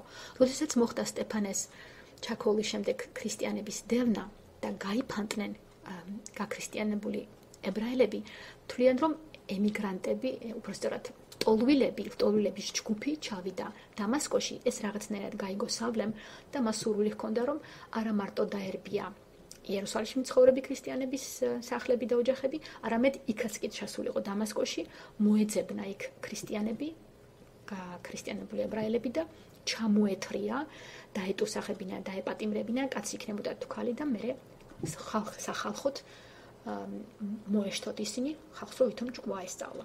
ჩადიოდა როგორც დამპყრობი და გამარჯვებული, მაგრამ ჩვენ წავიკითხავთ ამ თავში, ძალიან სიუჟეტური და ლამაზი თავია, რომ იგი შევიდა როგორც ხეიბარი, როგორც ბრმა.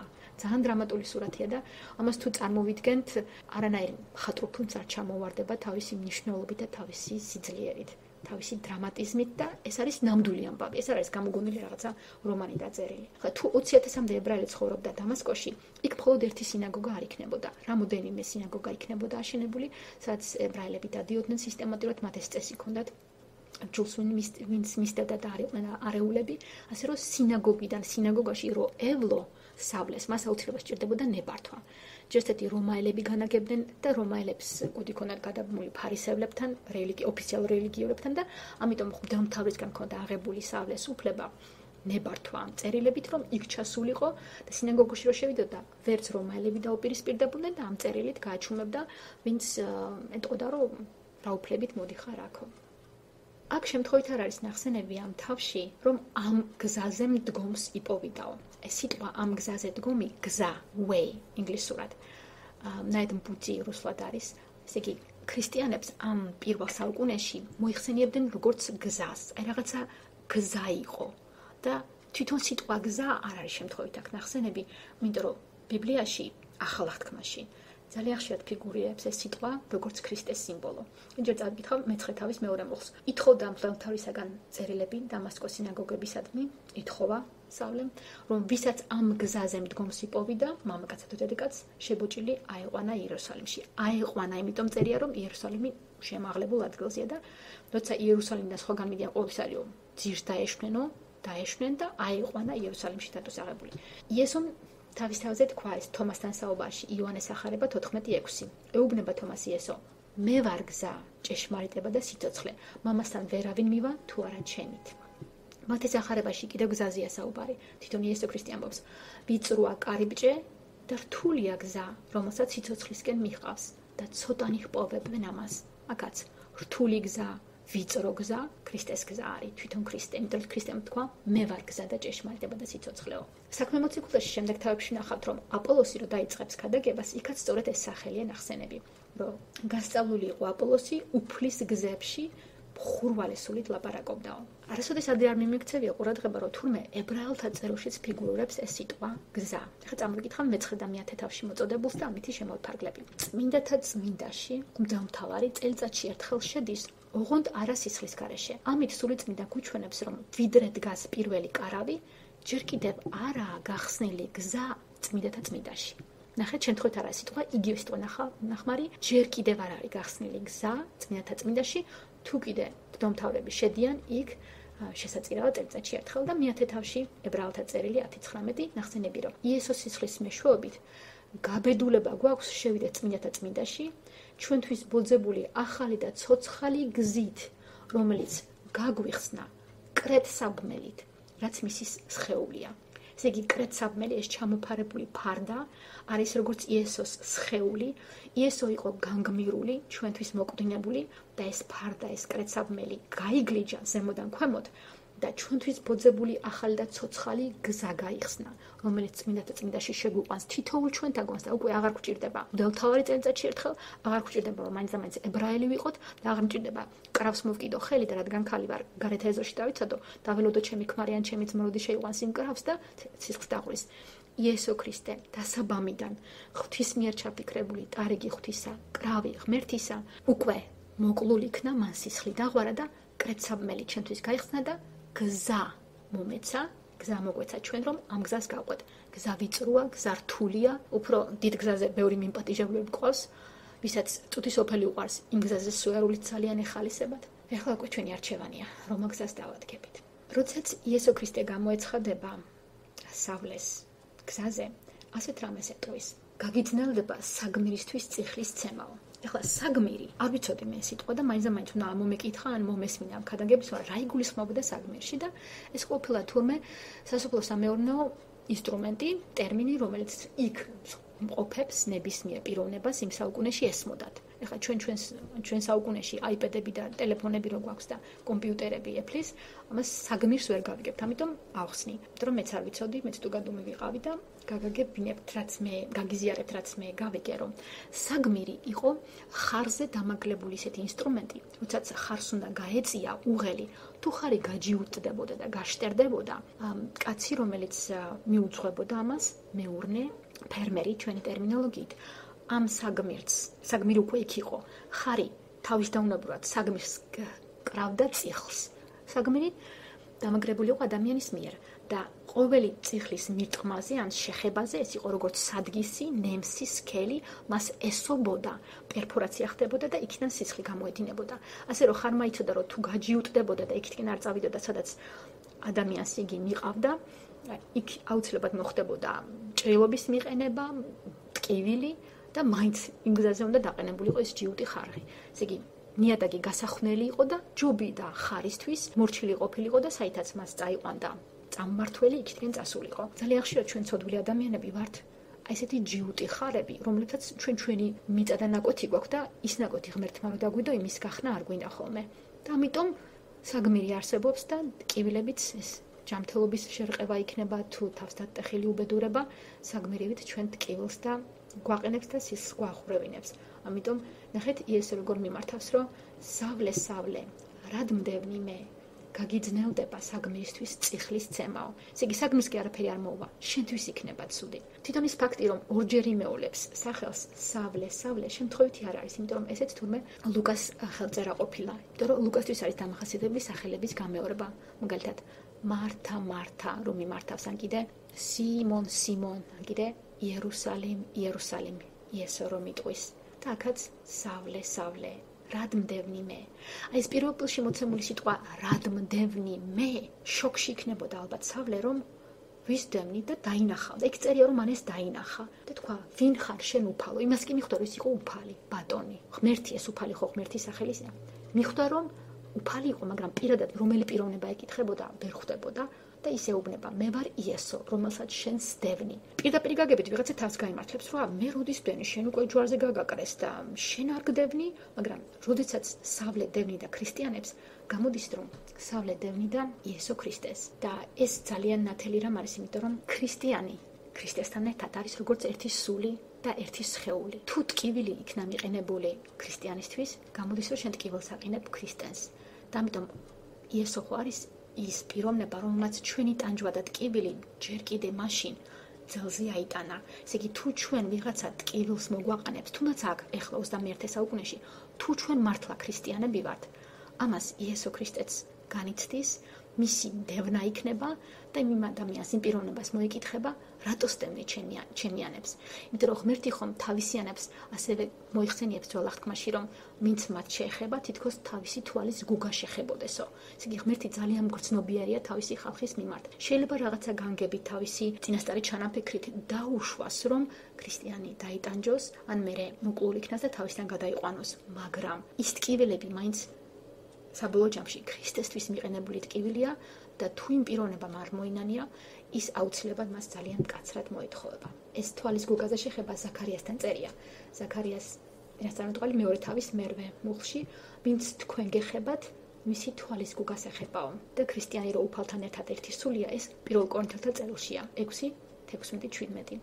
და ნუ თუ არ იცით პავლე მოციქული ამბობს რომ ვინც მეძავს უერთდება ერთი სხეული ხდება მეძავთან რადგან ნათქვამია იქნება ორი ერთ ხორცად ხოლო ვინც უფალს უერთდება ერთი სული იქნება უფალთან ესე იგი არც ერთი დარტყმა მიყენებული ქრისტესთვის არ რჩება შეუგრძნობელი და განუცდელი ზეცაში უფლის მიერ ის ადგილი პირველ კორინთელთა 6 თავიდან რომ მოვიყვანე, რაც ამოვიკითხეთ და ამიტომ შემოგთავაზეთ. ეს არის ლაპარაკია რომ არ უნდა მოხდეს ქრისტიანის დაოჯახება და გაერთიანება მეძავთან, ნუ ის მეძავი მონანიებული არ იქნება, იმიტომ რომ რა საერთო აქვს ბელიალის თაყვანის ცემელს ქრისტიანთან, ან კიდე მეძავს ადამიანთან, რომელიც არის უკვე იესო ქრისტეს სისხლით გაწმინდავებული და სიმართლის გზაზე დაყენებული.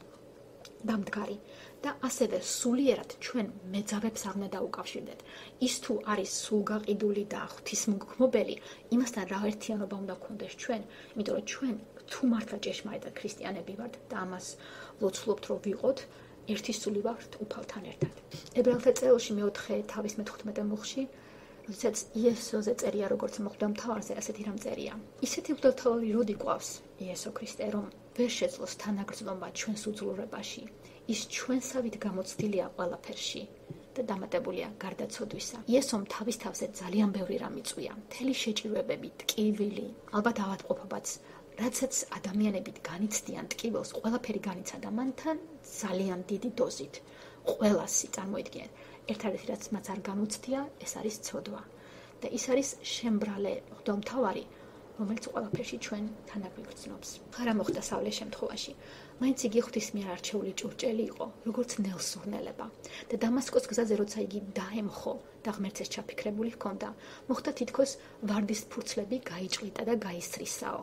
მაგრამ სწორედ ამ დროს ხდება, როცა გაისრისება ვარდის ფურცელი, სურნელებას მეტად სწორედ მაშინ გადმოსცემს. ესეც ძალიან ლამაზი ქადაგება ამოვიკითხე ეს მომენტი. პავლე დამასკოში რომ შევიდა, იგი სულაც არ იყო ის პავლე, რომელსაც უფრთხოდნენ და ეშინოდათ. ანანია ითვლება და ასე ფიქრობს ბევრი რომ იყო დამასკოში მყოფი ქრისტიანების ერთ-ერთი წინამძღოლი. ანანიამ იცოდა რომ იქ პავლე აპირებდა ჩასვლას და ნებართვაც ექნებოდა რომ ქრისტიანები დაერბია და ღვთის საოცარი ჩანაფიქრით სწორედ ანანია დაეხმარება ამ უკვე ხეიბრად მისულ დაბრმავებულ, მოთვინიერებულ, გაქრისტიანებულ სავლეს რომ პავლე გახდეს. თვითონ სავლეს ესეთი რამ რომ დაატყდა თავს და დიდი სინათლე გამოეცხადა, რას არის თითქოს შედარებული პაპანაკება სიცხეში, მზეში. მზეს რო თვალს გაუწწორო, დიდხანს რო უყურო, აუცილებლად მერე რო თვალს მოაშორებ, ვერაფერს ვეღარ დაინახავ და დახუჭულიც რომ მქონდეს თვალი, სულ გონია რომ მზეს უყურებ. აი ესეთი ამდაგვარი რამ მოხდა სავლეს ცხოვრებაში დამასკოს გზაზე.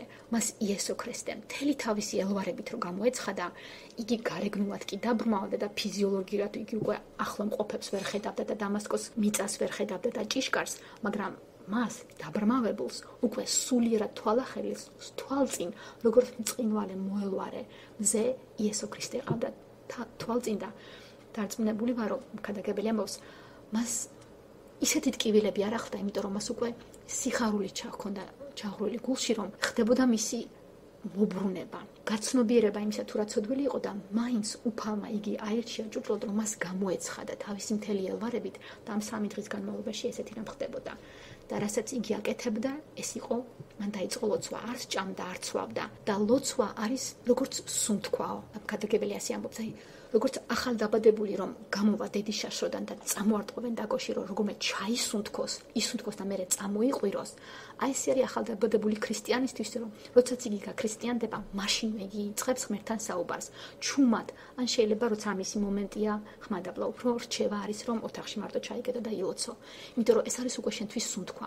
როგორც ახალდაბადებულს სუნთქვას თუ შეუკრავ, ის მოკვდება და დაიღუპება, ესე ახალფეხადმული ახალდაბადებული ქრისტიანი ვერ გააჩერებს თავის ლოცვასთვის. თუ მართლა ლოცვა მისთვის არის მაცოცხლებელი, ის აუცილებლად ისუნთქებს ამ ლოცვით, რომ სულ ურთიერთობა ჰქონდეს უფალთან. და თუ ვიღაცა დაიჩემებს და იტყვის რომ მე ახალდაბადებული ვარ და უკვე ქრისტიანი ვარო და ლოცვა კი არ ახერხება, უკვე ეჯის ქვეშ უნდა დავაყენოთ ის მართლა დაბადებული არის თუ არა. ამ თავში ჩვენ მოცემული გვაქვს ადამიანის საოცარი გამოცვლა. ისეთი გამოცვლა, რომელსაც მხოლოდ ღმერთი აკეთებს.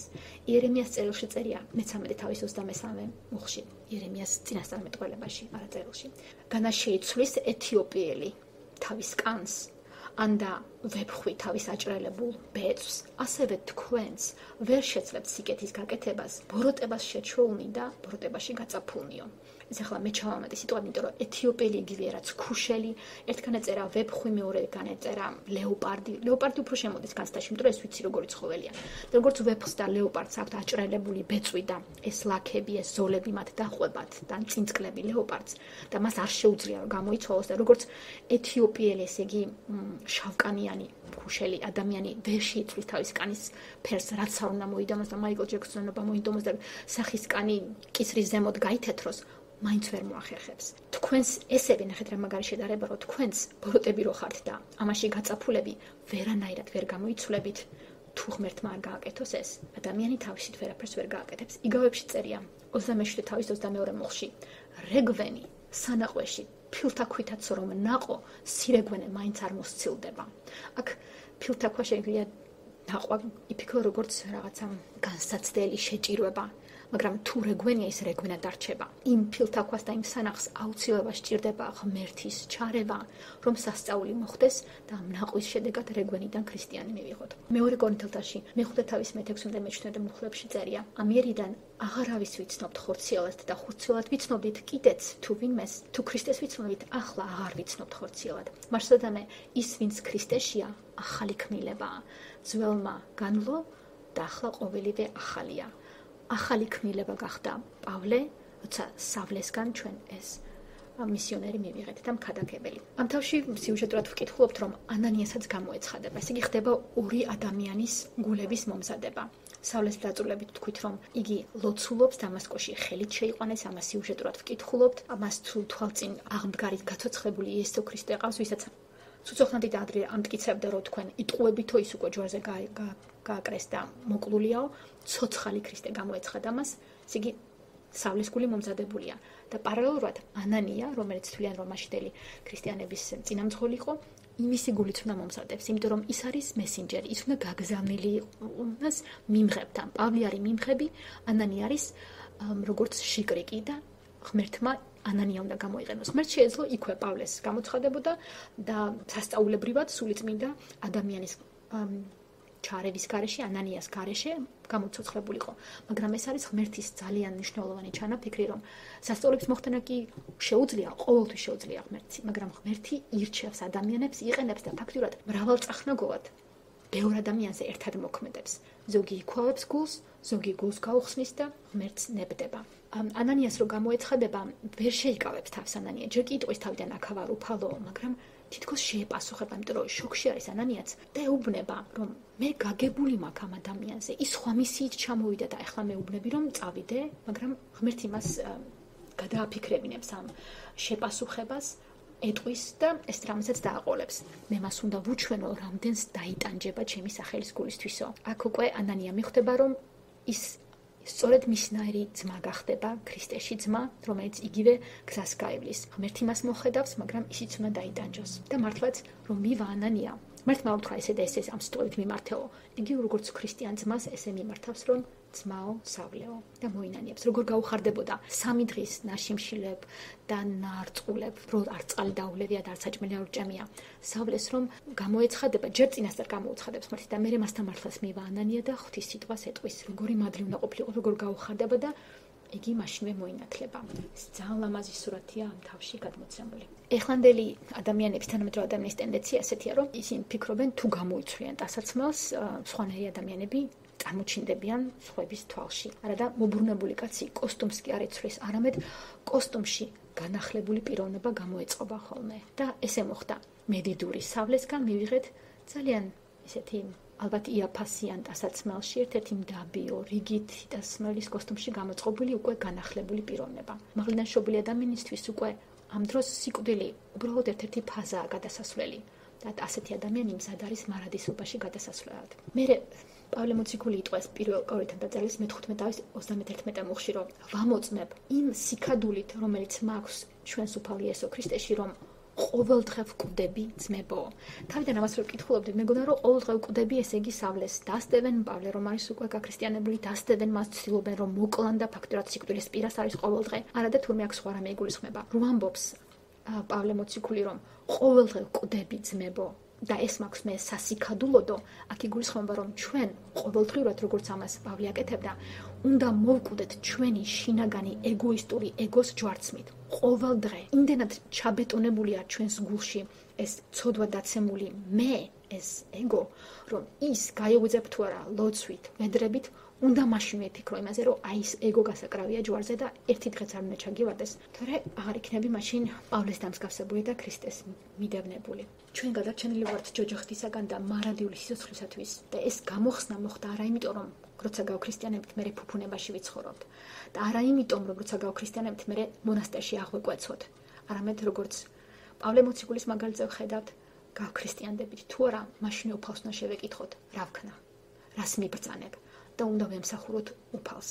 ესე იგი, გაცოცხლებული ქრისტიანისთვის მთელი თავის სიცოცხლე უკვე ღვთისთვის მსახურება და ვაი იმ ადამიანს, ვინც ამბობს, რომ ქრისტიანია, მაგრამ თავის ცხოვრებას თუ ჩაუკვირდება, სულ ეგოისტურად თავის თავზე და თავის ინტერესებზე ფიქრობს. ეს უნდა იყოს შეჯანჯღარება ყველასთვის, რომ თუ ვარ მე ქრისტიანი, მე კი ვზრუნა უფალზე და მე უკვე უფალია გამოძრავებს, ვის როგორ დაეხმარო. მაგარტურის გადაგებას უსმენი ამასთან დაკავშირებით და მაგარტურმა ესეთი ადგილი მოიყვანა ფაქტურად თავისი პირადი ცხოვრებიდან.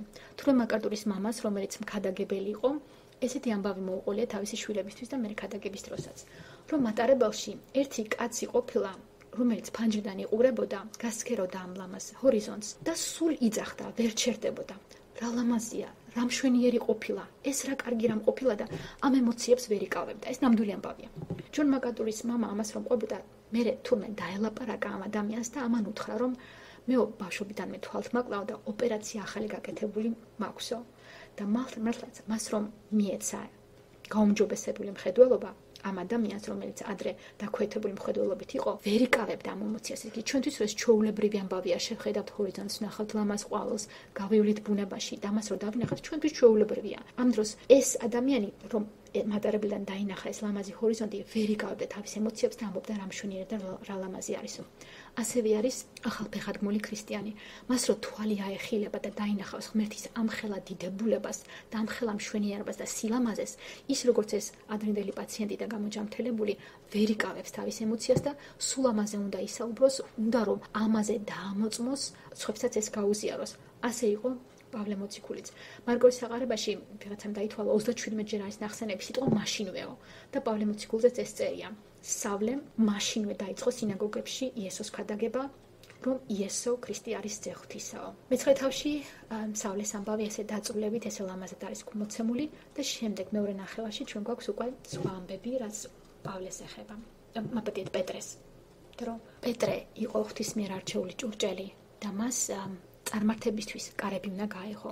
ჯერჯერობით წარმართების კორნელიუსის ქადაგებას მე-10 თავში ვნახავთ, მაგრამ აქ დორკასთან არის მისი ურთიერთობა და ამ მაგალითზე, ამ ერთი ქალის გაცოცხლებაზე სხვა დასკვნა შეგვიძლია გამოვიტანოთ, რომ პეტრე არა მარტო სხვადასხვა ადგილებში ჩადიოდა და ხალხს ესაუბრებოდა და უქადაგებდა, არამედ მას ჰქონდა ინდივიდუალური მიმართებაც.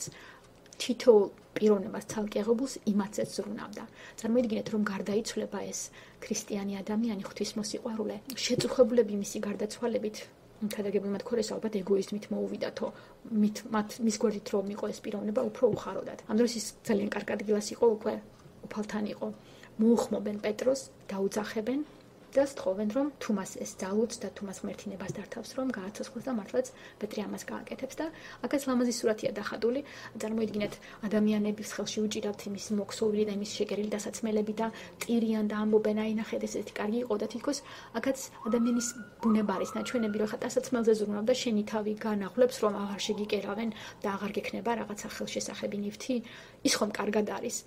და პეტრე რასაც გააკეთებს პირველ რიგში, პეტრე დაითხოვს ყველას გადითო აქედანო მიმართავს მას და გააცოცხლებს და აუცილებლად ამას იგი აკეთებს ღვთის სახელით.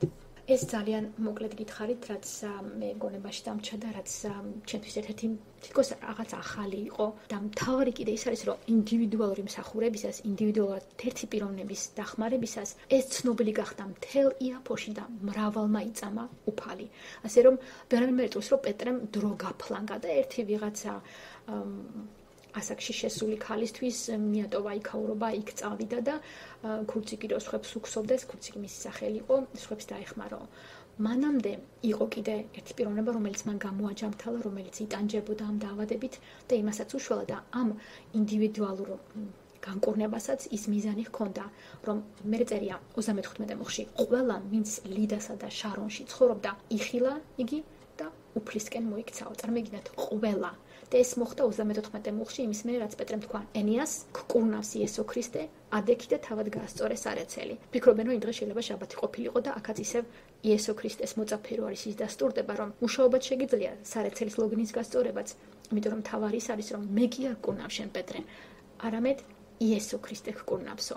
პეტრე არავითარ შემთხვევაში თავის თავზე არაფერს არ მიიწერდა და თავიდანვე ინგლისურად ამას ქვია disclaimer, ამბობდა მე არა, ღმერთი აკეთებს ამას, ღმერთის რწმენით, ღმერთის სიყვარულით, მისი ძალით და მოგეცეს ის, რაც ღმერთს აქვს ჩაფიქრებული შემთხვევაში, გამოჯამრთელება ენიასის შემთხვევაში, რომელიც დიდ სევდას ნიშნავს და ქურსიკის შემთხვევაში მისი გაცოცხლება. ერთ-ერთი მაგალითი არის, რომ მოციქულებსაც ეძლევათ იმის უნარი, რომ გააცოცხლონ. მე პავლესაც ვნახავთ, რომ იგი ეპტიხს გააცოცხლებს ეს შემდეგ თავებში. და გადავდით მეათე თავში, მეცხრე თავს ძალიან ბევრი დედა უთმოთ, იმიტომ რომ ძალიან ტევადი თავია. თუმცა თავის ტევადობით და მნიშვნელობით არც მეათე თავი არ ჩამოუვარდება. საკუთარი სახელები მეათე თავში. კორნელიუსი ნიშნავს პატარა რქისა, პატარა რქას. მეორე მნიშვნელობა არის ცოტათი რქას მიმსგავსებული. რქა მაშინ იყო სიძლიერის ნიშანი. აღზევებული რქა ნიშნავდა როგორც გამარჯვება. სამწუხაროდ ჩვენს თანამედროვე პერიოდში რქა დაკნინებულია და მას სხვანაირი მნიშვნელობა მიენიჭა, ეს ბევრისთვის ალბათ თქვენთვის ცნობილია, ამას არც ვახსენებ, მაგრამ ძველ აღთქმაში და ბიბლიაში ამას აქვს ძალიან კარგი მნიშვნელობა, გამარჯვების სიმბოლო. მაგ იმ დაწერია ცოტა რქას მიმსგავსებულიო. სიმონი მეხუთე მუხში ხვდება ეს სახელი, ნიშნავს მოსმენას. ეს ხომ იაკობის იგივე ის არის ერთ-ერთი ძის სახელია, სიმონი. სიმონ პეტრეც ამ სახელს არ ატარებდა, განასანამ პეტრე გახდებოდა. ის გახდა როგორც პეტრე წოდებული, პეტრე გახდა მისთვის გვარი, სიმონ პეტრე. სიმონის პირველი სახელი და პეტრე გვარი. ნაზარეთი 38 მუხში ანახსენებს, როდესაც იესო ნაზარეველზე ელაპარაკი და შეგახსენებთ, ადრეც გვითქვამს ნაზარეთი ნიშნავს გამოცალკევებულს.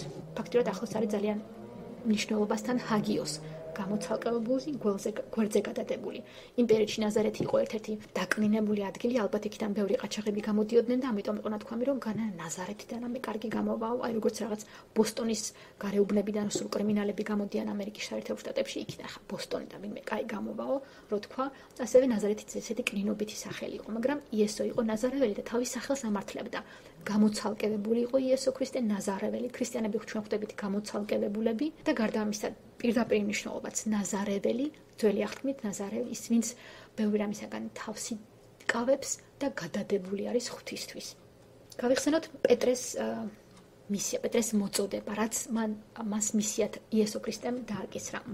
მათესახარების მე-16 მუხში წერია, ჯერ იესო რო ეკითხება თავის მოწაფეებს, თქვენ რას ამბობთ, ვინ ვარ მე და პეტრე, სიმონ პეტრე წოდებული, უკვე მიუგებს, რომ შენ ხარ ქრისტე, ძე-ცოცხალი ღმერთისა. და ამის მერე იესო ეტყვის, რომ ნეტარ ხარ შენ, სიმონ იონას ძე, რადგან ხორცმა და სისხლმა კი არ გაგიცხადა ეს, არამედ მამა ჩემა, რომელიც ზეცაშია.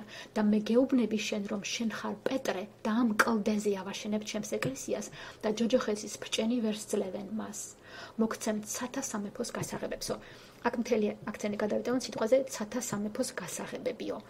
პეტრე იყო ის პიროვნება, რომელსაც ღმერთმა მისცა გასაღები, რომ ჯერ ეს რწმენის გასაღები, იესო ქრისტე არის გასაღები, გაეღო იერუსალიმელი ებრაელებისთვის, შემდეგ გადაგებას რომ ახდენს ფილიპე, იქ ჯერ სულიწმინდა არ არის გადასული, საჭირო იყო რომ პეტრე ჩასულიყო იონასთან ერთად და ფაქტობრივად იქაც ჩაიტანა ნახევრად გაებრაელებული, ნახევრად სხვა ხალხებში არეული ჰიბრიდებისთვის, სამარიელებისთვის. პეტრემ ჩაიტანა ეს სულიერი გასაღები და მათზე სულიწმინდა გადმოვიდა და კიდე ერთი გასაღებით პეტრეს უნდა გაეღო წარმართებისთვის ღვთის და რწმენის კარები და აი ამ კარების გაღებაზე არის ლაპარაკი მეათე თავში, რომ უკვე წარმართები და ვინ იქნებოდა თუ არა რომაელი დამპყრობელის ერთ-ერთი წარმომადგენელი წარმართი, რომელიც ამ რწმენით უნდა შესულიყო, პეტრეს უნდა ჩაიტანა ეს გასაღები, რომელიც იქნებოდა იესო ქრისტე. რამდენჯერ მაქვს ახალი აღთქმა წაკითხული, აი ამ გასაღების მომენტს მათესახარებაში მე-16 თავში რო წერია, ადრე არ ვაქცევდი ყურადღებას და ეხლა კარგად დავამახსოვრებდა და ამიტომ ვიმეორებ ეხლა რომ კარგად გაგვიჩნდეს, რომ აი ამ გაგებით არის კლდეზე აშენებული ეკლესია, ესე იგი კლდეც იესო ქრისტეს და ღმერთის სიმბოლო არის, რომელსაც თავში აფარებ, რომელიც ისეთი მაგარია, რომ მას სეტყვა და ელვა ვერაფერს ვერ ავნებს და იქაურ გასაღებს გადასცემდა. სამწუხაროდ კათოლიკეებს ეს ადგილი ამოგლეჯილი აქვთ და ამბობენ, რომ აი პეტრე იყო პირველი პაპი და მერე პეტრე გადასცემს თავის პაპობას სხვა ადამიანებს და ეს ადამიანები სხვა პაპები ვითომ ღმერთის მოადგილეები არიან. არანაირად სატანამ დაამახინჯა ეს ადგილი. აქ იგულისხმება სწორედ ის სულიერი გასაღები, რომელიც არის იესო. იესომ თქვა მე ვარ სინათლე, მე ვარ კარი, მე ვარ გზა, გზაზე ხო ვილაპარაკეთ. აი აქაც ამ შემთხვევაში იესო ქრისტე არის გასაღები, ეს გასაღები რომ სამი კატეგორიის ადამიანებისთვის კარები უნდა გაეღო, ებრაელებისთვის იერუსალიმში რო ცხოვრობდნენ, ნახევრად გაებრაელები და აღრეულებისთვის და წარმართებისთვის. აქ ითქვა ნათქვამი სემი, ქამი, იაფეთი ესეთი შედარებაც ყველა ამ კატეგორიასთვის კარები რწმენისა უნდა გახსნილი იყო, როგორი მოწყალია ღმერთი რომ ამას აკეთებს. და მერე საუკეთესო ადამიანს ამოარჩევს. პეტრემ რომ კარები გააღო და იქ დაიწყო ხალხმა რწმენით შესვლა, უკვე პავლე მოციქულს უგზავნის მათ ღმერთი რომ პავლე არის გადაგებელი წარმართებისა, მაგრამ არა კარების გაღები და ამ კარების გაღებაზეა საუბარი ამ მეათე თავში. აქ მნიშვნელოვანი არის ერთი მომენტი. ბევრი იტყვის რომ ამორჩევის თეორიაო და თავისუფალინების თეორიაო. ეხლა მე წაგიკითხავთ ადგილებს, რომელიც ჩემთვის არის ძალიან გასაგები და ორივეს ერთად ვღებულობ. იოანე სახარების მე-6 თავის 37 მუხლი. ყველა ვინც მამა მომცა, ჩემთან მოდის, ჩემთან მოსულს კი არ გავაძევებ. ესე იგი თუ ჩვენ ღმერთს ლოცვით ვთხოვთ რომ თავის ოჯახში მიგვიღოს და გაგვაქრისტიანოს, გაგვისუფთავოს გული და ცოდვილობიდან შემოგვაბრუნოს, გაგვხადოს მისი შვილები, ღმერთი გვპირდება, ჩემთან მოხვალ არ გაგაბრუნებ, ოღონდ ნამდვილად გულწრფელად მოდი ჩემთან არასხობის და სანახავად და ემოციებზე დაყრდნობით, საპირფეროდ. ესე იგი მე-6 თავის 54 მუხლში ისევ იოანეს სახარებაში წერია რომ არავის შეუძლია ჩემთან მოსვლა, ესე იგი იესო ქრისტესთან, თუ იგი ჩემმა მომავლინებელმა მამამ არ მოიყვანაო. აი თვითონ ის ფაქტიც რომ ადამიანს უნდება და ღმერთთან მიდის და გულს ამას გაუხსნის, ესეც იმიტომ ხდება რომ მამა ღმერთის ძალიან დიდი კეთილი ნება და წყალობაა მასზე ბოძებული. ეფესელთა წელში პირველი თავის მე-4 მუხლში წერია ქვეყნიერების შექმნიდანვე ამოგვირჩია იესო ქრისტეში ღმერთმა, რათა წმინდანი და უბიწონი ყოფილიყავით ღვთის წინაშე სიყვარულით. ქრისტიანები ვართ, გვწამდეს რომ ღმერთმა ქვეყნიერება რო შექმნა, როცა ჯერ კიდე არაფერი არ არსებობდა და როცა იქნებოდა პირველი დღე, მეორე დღე, მესამე დღე ქმნადობა რო იწყებოდა, აი იქიდან მოყოლებული ჩვენ უკვე ღვთის ჩანაფიქში, ღვთის გეგმაში, მის პროექტში ვიყავით ჩაწერილები და ღმერთმა ამოგვირჩია. ეს არანაირად არ ეწინააღმდეგება იმას, რომ ყველა ადამიანი მაინც ატარებს პასუხისგებლობას, რომ ღმერთის სახელს მოუხმოს, იმიტომ რომ ღმერთს უნდა რომ ყველანი გადარჩეს.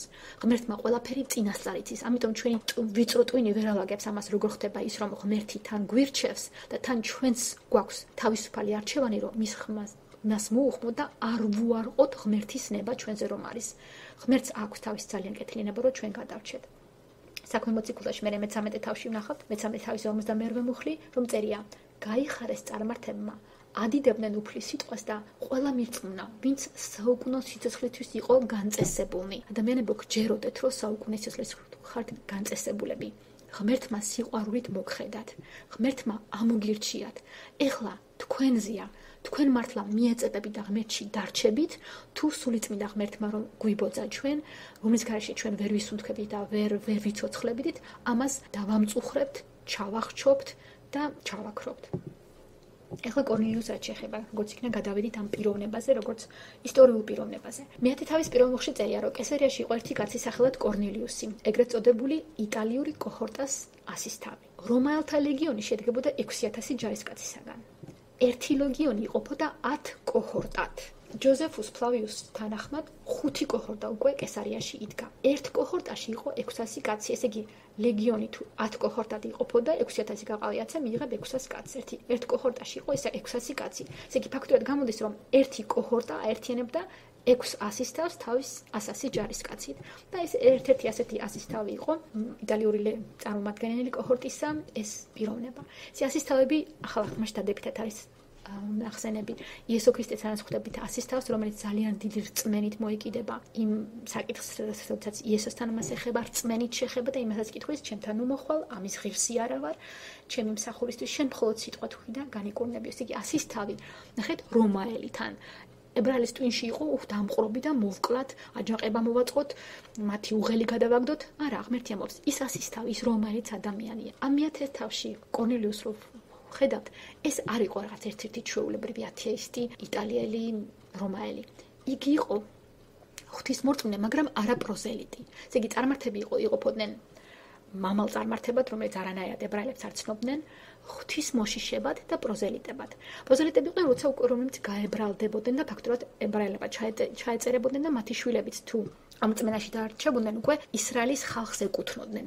ამ ისრაელის ერის ნაწილი ხდებოდნენ, გაპროზელიტებულები. და ეს კაცი კორნელიუსი იყო სადღაც შუაში. ღვთისმოშიში იყო, იცოდა იქ ადგილობრივი ებრაელების რელიგია, სწამდა ამისი და ხედავთ, რომ იგი საოცრად ლოცულობდა კიდევაც და არა მარტო სიტყვებით ამოწმებდა და აღსარებით, რომ იგი ქრისტიანი იყო, იგი საქმეებსაც აკეთებდა და მის საქმეებით შეიძლება გამოიხატებოდა ქველმოქმედებას გაიღებდა იგი ებრაელების მიმართაც და ამას მერე სხვა ებრაელებიც უმოწმებდნენ.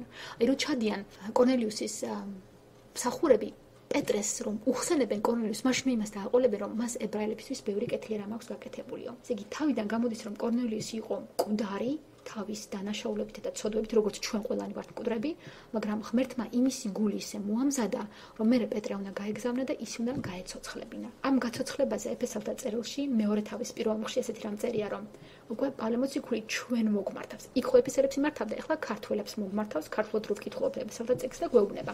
თქვენს მკვდრები რომ იყავით თქვენი დანაშაულით და ცოდვებით, რაშიც ოდესღაც დადიოდით ამ წუთისობლის წესისამებრ, ჰაერის ძალთა მთავრისა და იმ სულის სურვილისამებრ, ბოროტისული იგულისხმება, ამჟამად უჩძეებში რომ მოქმედებს, ესე იგი უჩძეები არსებობს ახლაც საუკუნეებში, რომლებშიც ოდესღაც ჩვენს მიმოვდიოდით ყველანი, ჩვენი ხორციელი გულისხმებით მიმოვდიოდით და ვასრულებით ხორცისა და გულის ზრახვათა ნებას და ბუნებით რისხვის შვილები ვიყავით, როგორც დანარჩენები, ხოლო წყალობით დიდავრა ღმერთმა თავის დიდ სიყვარულში, რომლითაც შეგვიყვარა, ჩვენ დანაშაულის გამო მკვდრები რო ვიყავით, გაგვაცოცხლა ქრისტესთან ერთად და მადლით ხართ გადარჩენილებიო. რამდენი მუხლია? 4 თუ 5 მუხლი. ეფესელთა წიგნიდან მეორე თავის დასაწყისში მთელი დოქტრინა არის ჩამოყალიბებული და დოქტრინა არის რომ როცა ადამიანს დაუწყებ საუბარს, უნდა ილოცო რომ ღმერთმა მისი გული მოამზადოს და უნდა ეს ადამიანი მივიდეს იმ შეგნებამდე, რომ ცოდვაში ის მკვდარია. მკვდარი იყავითო თქვენ ცოდვების გამო, რომელსაც ვატარებთ და ეს ცოდვა მე მამისგან, დედისგან გადმომეცა. ეს გადადის დნკ-ით. ეს არის რაღაცა დამახინჯებული გენი. უწოდეთ ვინა ბიოლოგიურად, ბიოქიმიურად, რაღაცა დეფექტი, რომელიც ადამიანში ჩადებული. ჩვენ ხილულ დეფექტს ხედავთ ხოლმე, ბავშვი რო დაიბადება და თქვა ხიებერია, ეს იმიტომ რომ ალბათ მამამისი იყო რაღაცა ვენერიული დაავადებით ავადმყოფობის მატარებელი და 7 წელს ეს გადმოვიდა. ამას თვალით ვხედავთ, მაგრამ იმას კი ვერ ხედავთ, რაც ალამაზი და პატარა და საყვარელი ბავშვი დაიბადეს, რომ იმაში უკვე ის ცოდვა, ის დეფექტი, სულიერი ჩადებულია და ის მკვდარი არის სულიერად, სანამ გაიზრდება და გააცოცხლებს ის ღმერთი ის რო შევა აზროვნებაში და დაიწყებს ფიქრებს და უკვე გადაწყვეტილებებს მიიღებს და იგი არ იქნება უკვე არასრულწლოვანი, რომელზეც ღვთის დიდი წყალობა გავრცელდება, აი ეს ცოდვილი ადამიანი უნდა გაცოცხლდეს. ცოდვაში ვართ დანაშაულებით მკვდრები და მერე ღმერთი გვაცოცხლებს და სანამ ცოდვაში ვართ მკვდრები, მოქმედებს ის ჰაერში ბოროტის სული რომ არის, აი წაიგითხეთ ძალიან ყურადღებით ეფესელთა მეორე თავის დასაწყისი. ცოტათი მძიმე ენაა. არ არის ესეთი ლამაზი სიუჟეტი აქ მეცხრე და მეათე თავში რო ვკითხულობთ, მაგრამ რო წაიგითხავთ იქ დაწვრილებით წერია რომ ვიყავით რისხვის შვილები და მაგაში დავრჩებოდით, ღმერთს ჩვენზე მადლით წყალობა რო არ მოეღო და არ გადარჩენილიყავით. კორნელისი იყო ის პიროვნება, რომელიც მკვდარი იყო სულიერად თავისი თანდაყოლილი ცოდვების და დანაშაულის გამო, მაგრამ მის გულში უკვე მომზადებული იყო, ლოცულობდა, ქველმოქმედებას გაიღებდა და მას ღმერთმა გამოუგზავნა. იქ ბევრი ღვთისმოშიში ადამიანი იქნებოდა ისრაელში, მაგრამ ღმერთმა რატომღაც ამოარჩია ეს პიროვნება, კორნელიუსი. და თან ნახეთ ვითარება როგორ მოქმედებს. კორნელიუსს რომ გამოეცხადა ანგელოზი და დაელაპარაკა და რო უთხრა რომ ის ვინც ამას იგი ქადაგებს აქადა აქ ცხოვრობსო, კორნელიუსს მაშინვე არ შეუკვირია გუდანაბაგით და არ გაქცეულა იქ, რომ აბა მე ჩავალ და მე თვითონ დაველაპარაკები და მე ჩქარება ეს გავაკეთო. არა, დაუჯერა, თვინიერი იყო და უნდა მომხდარიყო ძალიან მნიშვნელოვანი აქტი.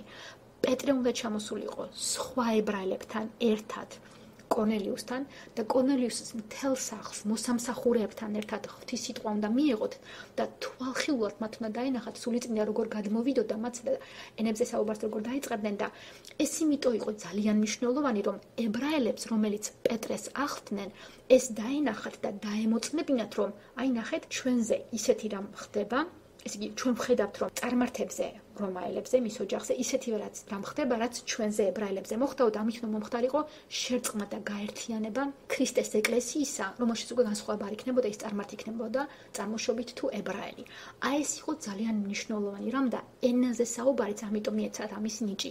ეს იყო რაღაც ჯგუფური დროებით ბოძებული უნარი სასწაულებრივი, მათ შეეძლოთ სხვადასხვა დიალექტებზე ესაუბრათ და ეს მხოლოდ და მხოლოდ იმიტომ მოხდება, რომ პეტრესთან მყოფი ადამიანები რომ ჩავიდოდნენ და ამაზე ისაუბრებდნენ, სხვა ებრაელებს დაუდასტურებდნენ და ეტყოდნენ, რომ ისინი არაფრით არ გასხვავდებიან ხალ ჩვენგან. ჩვენ დავიწყეთ ენებზე საუბარი 50-ე დღეს, ამათაც დაიწყეს. ჩვენზე გადმოვიდა სული წმინდა ენებად, ამათაც გადმოვიდა და უკვე არანაირი განსხვავება არ მოხდებოდა. სხვანაირად რომ წასულიყო, სცენარო სხვანაირად დატრიალებულიყო. ეს რომ თავისინებითი გაქცეულიყო და მარტო ჩასულიყო, რამდენი რამე არ მოხდებოდა. ამიტომ ჩვენ გვმართებს თვინიერება და ღმერთი რომ გაგაჩერებს. ეს ხანდახან რაღაცისთვის არის საჭირო, რომელიც იმ წუთას ჩვენ არ გვესმის. ამიტომ სულ სწრაფობა არ არის გამართლებული. რა იცი ღმერთს რა აქვს ჩაფიქრებული, რომ შენთან ერთად სხვაზეც რო ზრუნავს, ოჯახის წევრებიც უნდა გადარჩნენ და თან კიდე ის რაც მათ მაგალზე მოხდებოდა, სხვებსაც უნდა გაიგოთ და უნდა მოხდარიყო ერთი ოჯახის ქრისტიანული ეკლესიის ჩამოყალიბება და ეს იყო ძალიან მნიშვნელოვანი რამ ამ თავში, რაც აუცილებლად უნდა მეთქვა. როცა პეტრეს მოუხმობენ და პეტრე იქ ჩავა, იქ ძალიან ბევრი საინტერესო მომენტებია, მაინც არ შემიძლია გაკვირთ არ ვახსენო. პეტრე ცხოვრობს სიმონ მეტყავესთან და მეტყავეები, როგორც მეღორეები, ებრაელებისთვის იყო ყველაზე შესაზღვრელი პროფესია. მეტყავეებზე არ ვიცოდი და თურმე რატომ? თურმე ადრინდელი ჩანაწერებით მეტყავეებს, რა თქმა უნდა, სულ ურთიერთობა ჰქონდათ მკვდარ ცხოველებთან, ლეშთან. და ეს იყო ებრაელებისთვის უშუალო მყოფელი, როგორ შეიძლება მკვდარს შეეხო. მკვდარს თუ შეეხებოდი ან შემთხვევით ხელი მოგიხდებოდა, აუცილებლად უნდა მთელი პროცედურები და რამდენიმე დღე უნდა ჩაგეტარებიდნენ და გაწმინდავებულიყავი. და მეტყავე რო ხარ ფაქტობრივად ყოველდღე ამას ეხები, ყოველდღე მკვდარ ძორს ეხები და სუფთავდები. ესე იგი, მეტყავესთან რო ცხოვრობდა პეტრე, ამითი მან ეს პროფესიაც არაფრად არ ჩააგდო იმ გაგებით, რომ ის მიიღო როგორც იყო. მას არ ქონდა ესეთი ამორალური პროფესია. არ იყო ესეთ რაღაცის გამკეთებელი, რომელიც ღვთის ჯულს ეწინააღმდეგებოდა იმ გაგებით, რომ რაღაც არაწმინდას აკეთებდა. მას ეს უბრალოდ ესეთი პროფესია ქონდა უკვე გარეგნულიდან აქცენტი გადადის შინაგანზე. შინაგანად უნდა იყო მორალური და არა გარეგნულად. თვითონ ის ფაქტიც, რომ პეტრეს რო გამოეცხადება ეს ტილო და იქ 4 კუთხით ჩამოსული ცხოველები, სხვადასხვა ჯურის ქვეწარმავლები. ღმერთი ამას სამჯერ გამოუცხადებს და სამჯერ გამოცხადება პეტრეს იმიტომ დასჭირდა ეტყობა ის ძალიან მაგრა ქონდა ჩაჭედილი თავში, რომ როგორ შეიძლებოდა ესეთი ბინძური ცხოველების დაკლა და მერე ჭამა. სამჯერ დასჭირდა ღმერთს ეთქვა და ერთ და იგივე გაემეორებინა, რაც მე გავაწმინდავენ, შენ იმას უწმინდურად ნუჩათვლიო. ესე იგი, პეტრეს გონებაც მომზადდა და არნახულ რამეს გააკეთებს. ჩამოდის ამ ტრანსიდან, რომ ტრანს მოიხილავს და ფიქრობს ნეტავი რასერად გამომეცხადა ღმერთი, ამით ირისი თქმა უნდაო. კარებზე კაკუნს გაიგებს, შემოვლენ კორნელიუსის მსახურები, ჯარისკაცი და კიდე ორი მსახური. ჯარისკაცი ნათქვამიერი ღვთისმოშიში იყო, ის ათეისტი და გულგრილ პიროვნებას არ გააგზავნიდა კორნელიუსი. დარწმუნებული ვიყოთ, რომ მერე ეს ჯარისკაციც მოbrunდებოდა და ერთ-ერთი ქრისტიანი გახდებოდა და უკვე ისინი რომ დაუწყებენ საუბარს პეტრე მზად არის. და სხვები თუ მოისმენდნენ პეტრეს ნათქვამს, გაუკვირდებოდათ, კაცო, შენ ის პეტრე არ ახარ, რომ არაფრით არ იკადრებდი შეჭმას, რაც არა წმინდა არის და არაფრით არ კადროობდა ებრაელი შესულიყო რომაელის სახლში. რატოღაც ესე თვლიდნენ, ესეთი გავრცელებული მითი იყო, რომ თითქოს წარმართები აბორტს ხშირად იკეთებდნენ და ეს მკვდარი ბავშვები ეყარათ იქ არხებში და ყოველი ებრაელი, ვინც წარმართის სახლში შეაბიძებდა, სადღაც შეიძლება ფეხი დაედგა იმ ადგილას, სადაც მკვდარის სისხლი იყო დაღული და გაუწმინდურებული იყო. ესეთი მითი დადიოდა და ეს მათ აფერხებდათ. ესე იგი, ტვინში ჰქონდათ, რომ არანაირად ბინძურ სახლში წარმართისა ისინი არ უნდა შესულიყვნენ. პეტრე რას იძახის, ეხლავე წამოვა როგორ თანხმობას გამოცხადებს, მაგრამ რადგან უკვე გვიანია, სახლში შეიპატირებს. აი ეს მომენტიც, რომ ახლა რომაელები, რომელიც უწმინდურები არიან, შეიყვანო სახლში და თან სტუმართ მასწავლებლობა გაუწიო და დაელოდოს სანამ მეორე დღე გათენდება. ესეც სასწაულები რამ იყო, ალბათ სხვები პირდაღებულად უყურებდნენ პეტრეს, რომელსაც იცნობდნენ როგორც ებრაელს. და მეორე დღეს ისინი გაემგზავრებიან და მეკ ნათქვამია, რომ 4 დღის წინ ესე მეჩვენაო. ესე იგი 2 დღე დასჭირდა მსახურებს, რომ ჩასულიყვნენ იქ, სადაც პეტრე იყო და მერე 2 დღე დასჭირდათ ჯერო შეიპატიჟა ეს 3 გამოგზავნილი, ღამე გაათევინა და იქიდან დაბრუნებულიყვნენ 2 დღის მერე და იქ ესე მოუთმელნად ელოდება კორნელიუსი. კორნელიუსი მაინც ადამიანები და პეტროს რა დაინახავს, იცის რომ ღმერთის გამოგზავნილი ანგელოზი ამაზე დაელაპარაკა და მუხლებში ჩაუვარდება. გადაგებმა ესეთი რაღაცა თქვა ცოტა ირონიით. პეტრემ არავითარ შემთხვევაში არ უთხრა, რომ ხო, შვილო ჩემო, მე მთხვია ფეხზე, ნამდვილად ღმერთმა დაგლოცოს, არანაირად. პეტრე მაშინვე მივარდება ფეხებში ჩავდომილ და წამოყენებს და ეტყვის, მეც ადამიანი ვარ, ღმერთს უნდა სცეთ აყვანიო. აი ესეთი მიდგომა, რომ შენც ადამიანი ხარ, ცოდვილი ხარ, რიგითი ხარ, სამწუხაროდ არ ახასიათებს მათმადლებელ მხურებს, რომელიც შეიფერებენ ხოლმე, რომ დიახ, უნდა ხელზე მემთხვიო, მუხლებში ჩამივარდე, წინსაფარი უნდა გადაგაფარო და მთელი ამბავი ხა მაგაზე აღარ ვისაუბრებ. იგი პეტრე წამოაყენებს მას და შეეკითხება, ჯერ ათქმევინებს. დაახლოებით იცის რა ხდება, მაგრამ ათქმევინებს. რატომ მომიხმე და რომ მოუყვება კორნელიუსი, როგორ არის თქვა, მიცით რომ გახსნა ბაგე პეტრემ და თქვა. ეხლა რა თქმა უნდა ადამიანი ლაპარაკს უდაწყოს, მან ბაგე უნდა გახსნას, მაგრამ თურმე ესეთი აბაროტ რიჩი, ესეთი დასაწყისი საუბრის ამაში იყო მიღებული, როდესაც გახსნა ბაგე და თქვა წერია, რომ რაღაცა ძალიან მნიშვნელოვანი მოდის ამის შემდეგ. და რასაც იტყვის პეტრე, ეს არის რომ ჭეშმარიტად ვწმუნდები, რომ ღმერთი მიკერძოებული არ არის, არამედ ყოველი ერიდან ღებულობს ღმერთი მის მოშიშებს და სიმართლის მოქმედ. მან მოუვლინა ისრაელებს სიტყვა და ახარა მშვიდობა იესო ქრისტეს მეშვეობით, იესო არის ყოველთა უფალიო. აი ეს არის მთელი სამყაროს, მთელი კაცობრიობისთვის საქადაგებელი, ძალიან მოკლე ქადაგება. ესე იგი, იესო ქრისტე მარტო ებრაელების უფალი არ არის, ებრაელების მესი არ არის. პეტრეაც აღადასტურებს, რომ არ არის პირმოთნეობა ღმერთთან. ეს რომალთა წერილშიც მერე გაიჟღერებს პავლე იტყვის რომალთა 2:11. ღმერთთან არ არის მიკერძოება. ღმერთი არ არის ის, ვინც favoritism, ესე იგი, ინგლისური სიტყვა არის. ჩემი კერძოებას იჩანს, რომ ჩემი პროტეჟე ხარ და შენს მიმართ ცოტა გულმოწყალები იქნება, იმის მიმართ არა. იქ კი წერია, რომ ებრაელს პირველ რიგში და მერე წარმარცო. ესე იგი, რიგებზია იქ ლაპარაკი, მაგრამ სიძლიერე, სიყვარული, დოზები არანაირად არ განსხვავდება. ღმერთში უკვე ეს განსხვავება წაშლილია. ქრისტიანებს მაინც უფრო სიყვარული გმართებს იმ ებრაელებს მიმართ და უფრო თბილი განცდები უნდა დაავლოთ ისაწყალი ებრაელი ათეისტები ვინც იქნებიან, მაგრამ ღმერთის თვალიდან დანახული ჩვენ ყველანი თანაბრები ვართ, რომ ღმერთთან მიკერძოება არის, ეს არის პეტრეს ქადაგების დასაწყისი, რომ ჭეშმარიტად ვწმუნდები, რომ ღმერთი მიკერძოებული არ არისო. იერემიასთანაც ამის პარალელია, იერემია 29:11. მე ვიცი ჩემი განზრახვები, რაც თქვენთვის განმიზრახავს, ამბობს უფალი. საკეთილდღეო საკეთილდღეო განზრახვები და არა საზიანო, რათა მოგეცეთ მომავალი და იმედი. ეს იმიტომ ჩაურთეროს ძალიან ცნობილი მუხლია. ამის გაგრძელება არის მნიშვნელოვანი. მომიხმობთ და მოხვალთ, შემევედრებით და მე მოგისმენთ თქვენ. დამიწყეთ ძებნას და მიპოვით, თუ მთელი გულით მეძებთ. მოვიძებნები თქვენს მიერ, ამბობს უფალი. დაგიბრუნებთ ატამალს, შემოგკრებთ ყველა ხალხისაგან და ყველა ადგილიდან. აგერ ბატონო, იერემიას წიგნში წერია, რაც არ უნდა გაფანტულებიყვნენ ებრაელები, რაც არ უნდა გაფანტული ებრაელებისგან მომსმენილმა წარმართიერის წარმომადგენელმა ყველა ერიდან. თუ მოუხმობ, თან მთელი გულით მოუხმობ, ეს მაგაზია ხაზი გასმული 29:13 იერემიას წიგნში. დამიწყეთ ძებნას და მიპოვით. თუ მთელი გულით მეძებეთო. კორნელიუსი იყო ადამიანი, რომელიც მთელი გულით ეძებდა ღმერთს.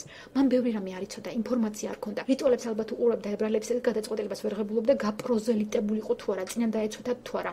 წინა დაცვეთაც არ ხიბლავდა, იმიტომ რომ ალბათ მკვდარ წესჩვეულებებს ხედავდა და აფიქსირებდა. ამიტომ მისი გული რომ მომზადებული იყო და მაძებარი იყო, ღმერთმა გამოუგზავნა. ასე რომ ათეისტი ვერაფრით ვერ გაიმართლებს თავს, თუ რაღაცას მოისმენს, თუ ის მაძებარი არ არის შინაგანად.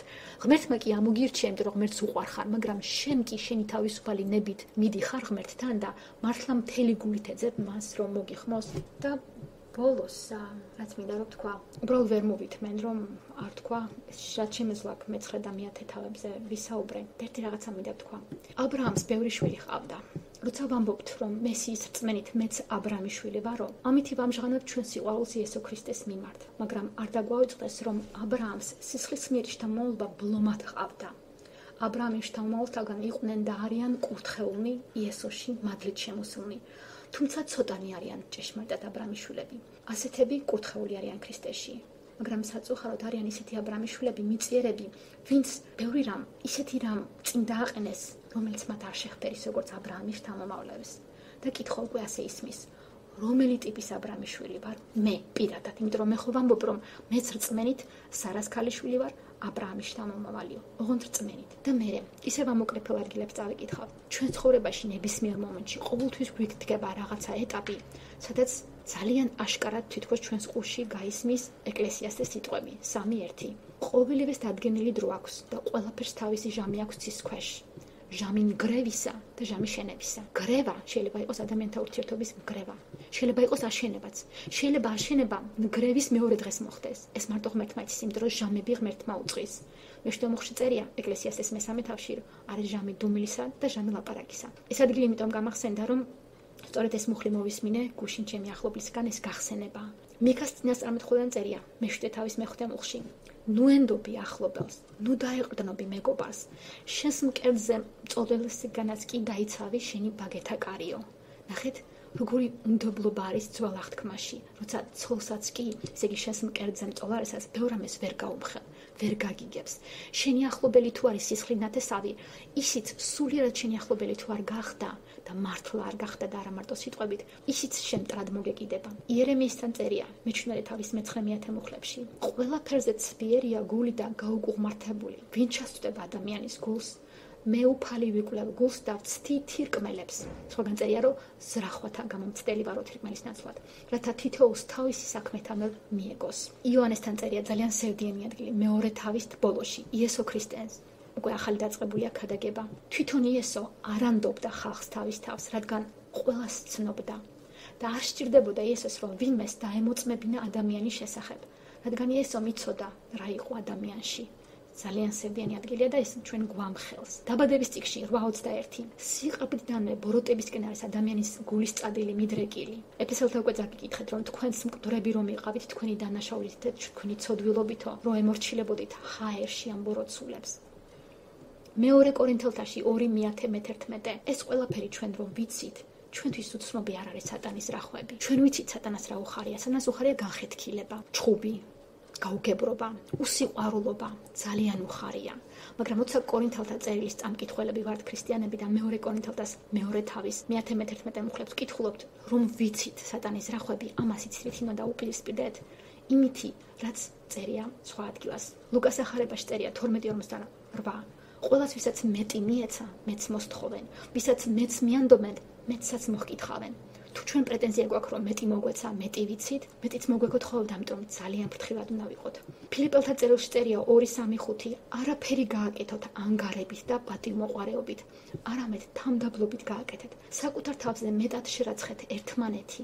ორივე მხარეს ეხება, ჩვენ ყველას გვეხება ეს. ჩვენ ვინცა ვართ თამდაბლები და პატივმოყვარეები. თამდაბლები არ უნდა, ყველაფერი უნდა გავაკეთოთ თამდაბლობით და არ უნდა ვიყოთ ანგარებითა და პატივმოყვარეებით. თითოეული მარტო თავის თავზე კი არ უნდა ზრუნავდეს, არამედ სხვებზეც. იზრახვანი იქონიეთ თქვენში, რაც ქრისტე იესოშიაო. აი მშვენიერი მოწოდება.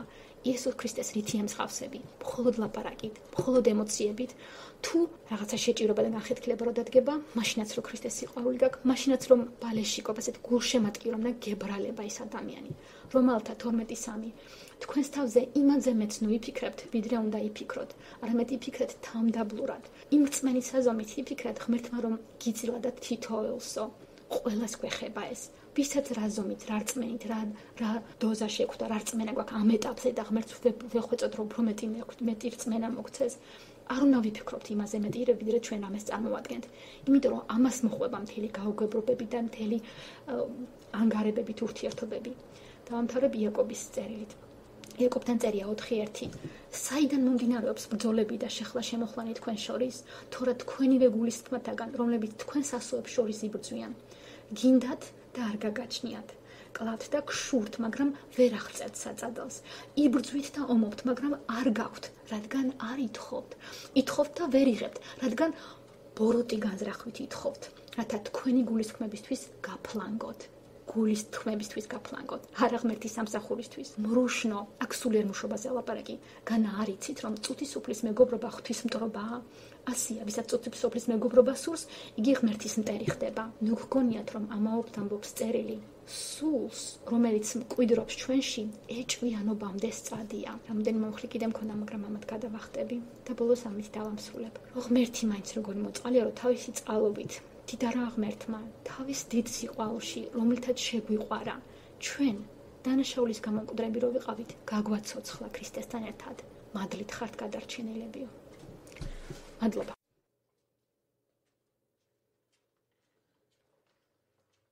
ვარ დაიღალეთ 2 საათი, ცოტა რთულია მოსასმენად იმათვის, ვინც არ იცნობს ამ ტექსტს და ვისაც რაღაც შემეცნებისკენ სწრაფვა აქვს და ღმერთის ძიება სურს, ის 2 საათს, როგორც 10 წუთს ისე აღიქვამს ალბათ, იმიტომ რომ მაინც სუბიექტური და ობიექტური დამთხევა არის. ჩვენს გარეთაც არის და ჩვენ შიგნითაც არის. გააჩნია მე როგორ აღიქვამ აი ამ ობიექტურ სივრცეს, რომელშიც ჩვენ მყოფები.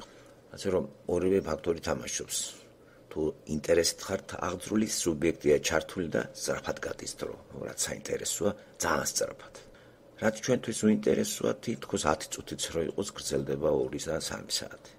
კიდევ ვიმეორებ, ვისაც აინტერესებს, ვისიც ინტერესებიც მიელტვის უფრო ზე ბუნებრივისაკენ, უფრო აღმაფრენისკენ და უფრო რთულისკენ, ვიდრე თქვათ ის მიწიერი და წუთი სოფლის არის საგნები, რომელშიც ჩვენ ვიმყოფებით და როგორ ზეწოლას ახდენს სატანა. ეკლესიის ისტორია საინტერესო იმით არის, რომ დღეს პლანეტა თითქმის გადარეული ამ მორწმუნეობაზე და რწმენაზე და განსაკუთრებით პლანეტის პატარა კუთხე საქართველოს რო ქვია, სუნთლად ჭუაზე შეიშალა მოსახლეობა. მორწმუნეობით და რწმენით და ვითომ ეკლესიურობით და ქრისტიანობა და არის ერთი დავაყამათი ქრისტიანი არა ხარ, ქრისტიანი ვარ, ოხთქვი ასეთებო, ქვეიშებო, ყველა როგორ იყენებს ამ ქრისტიანობას თავის მამაძაღლური ბუნებისათვის ეს მაგრაჩანს რა. და რავის არ სურს რაც მოცემულია იმ საღვთო წერილში, რომ შენ ადამიანო, ვიგინთ არა ხარ და უნდა შეიცვალო. შეცვლა დამოკიდებულია ღმერთზე იმ შემთხვევაში, როცა შენ დაყარე ფარხმალი და აღმოჩნე შენი აი ესეთი ბინძური სულის პატრონი ხარ, მკვდარი, ისე ის არ შემოვა. და დარჩებით ძველი აღთქმის ადამიანები, რომლებიც ისე მოიტყუებენ თავს, როგორც საქართველოს მორწმუნეები იტყუებენ თავს და ყველანაირად შარვალ ჩახთილი და გათახსირებული არის ჩვენ წინ უკვე რა.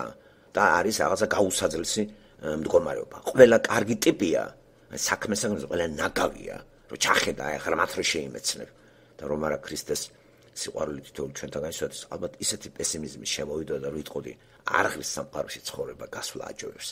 და გადავვარგდებოდეთ უკვე სტოიცისტური გაგებასთან, რომელიც გვირჩევს, რომ ამ სამყაროში და რომ ყოფილიყო, არაფერს კარგს არ უნდა ელოდებოდეთ.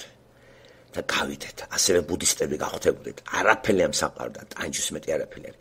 გავიდეთ, მივატოვოთ სული ზე ვიზრუნოთ და ხორცი დავდრგუნოთ. ქრისტიანობა სულ სხვა რამეს გადაგებს. ქრისტიანობა სწორად აღწერს ჩვენ სამყაროს და გაქცევას გვირჩევს ადამიანებიდან და სამყაროდან, მასში მონაწილეობას, სიყვარულის გავრცელებას.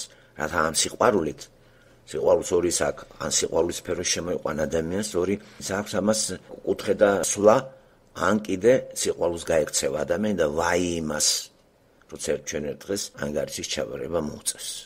ერთიაც სკოლური მეცნიერული მიდგომა საკითხდა და მეორეა გულში როგორ შემოვიდეს.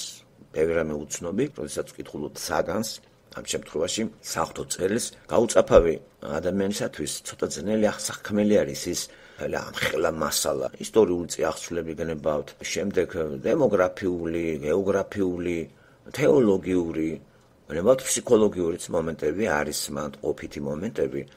ცოტა დაბნეულობას იწვევს ხომ?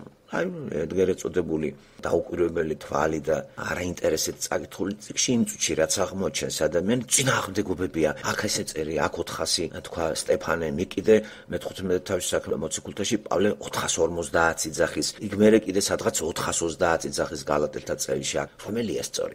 წინააღმდეგობები. თითქოს ახბრძენი კითხულობდეს წიგნს და მანამდე უჭვიანეს ხალხს არ წაიკითხოს ეს წიგნი და ამ წინააღმდეგობებს არ გამოასწორებდნენ, რათა ასეთი ბეყე კაცი რწმენაში შესულიყო. დატოვებული იქნა, იმიტომ რომ ბეყემ უნდა შეიგონოს, ბეყია და უნდა მიხვდეს, რომ შენი ბეყური ცნობიერება რო აფიქსირებს წინააღმდეგობას და ღმერთში წინააღმდეგობა არასოდეს არ არის.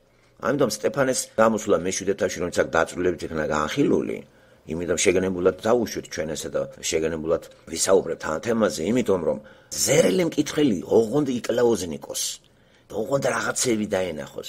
ბინძურის სული მაინც იმის ბინძურის სულია, რომ თავი დაიმკვიდროს და იმ სამყაროში როდესაც თვითონაც შემოვიდა, არც იცის საიდან შემოვიდა და გონია ეს ყველაფერი მისი შექმნილია.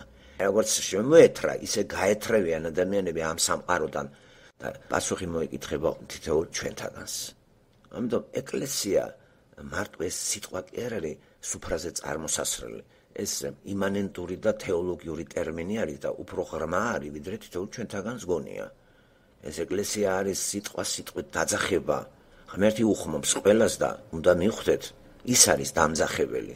თითოეულ ჩვენთაგანს გულში რამე თუ ახალი აღთქმის თანახმად უკვე ეკლესია ამუშავდა.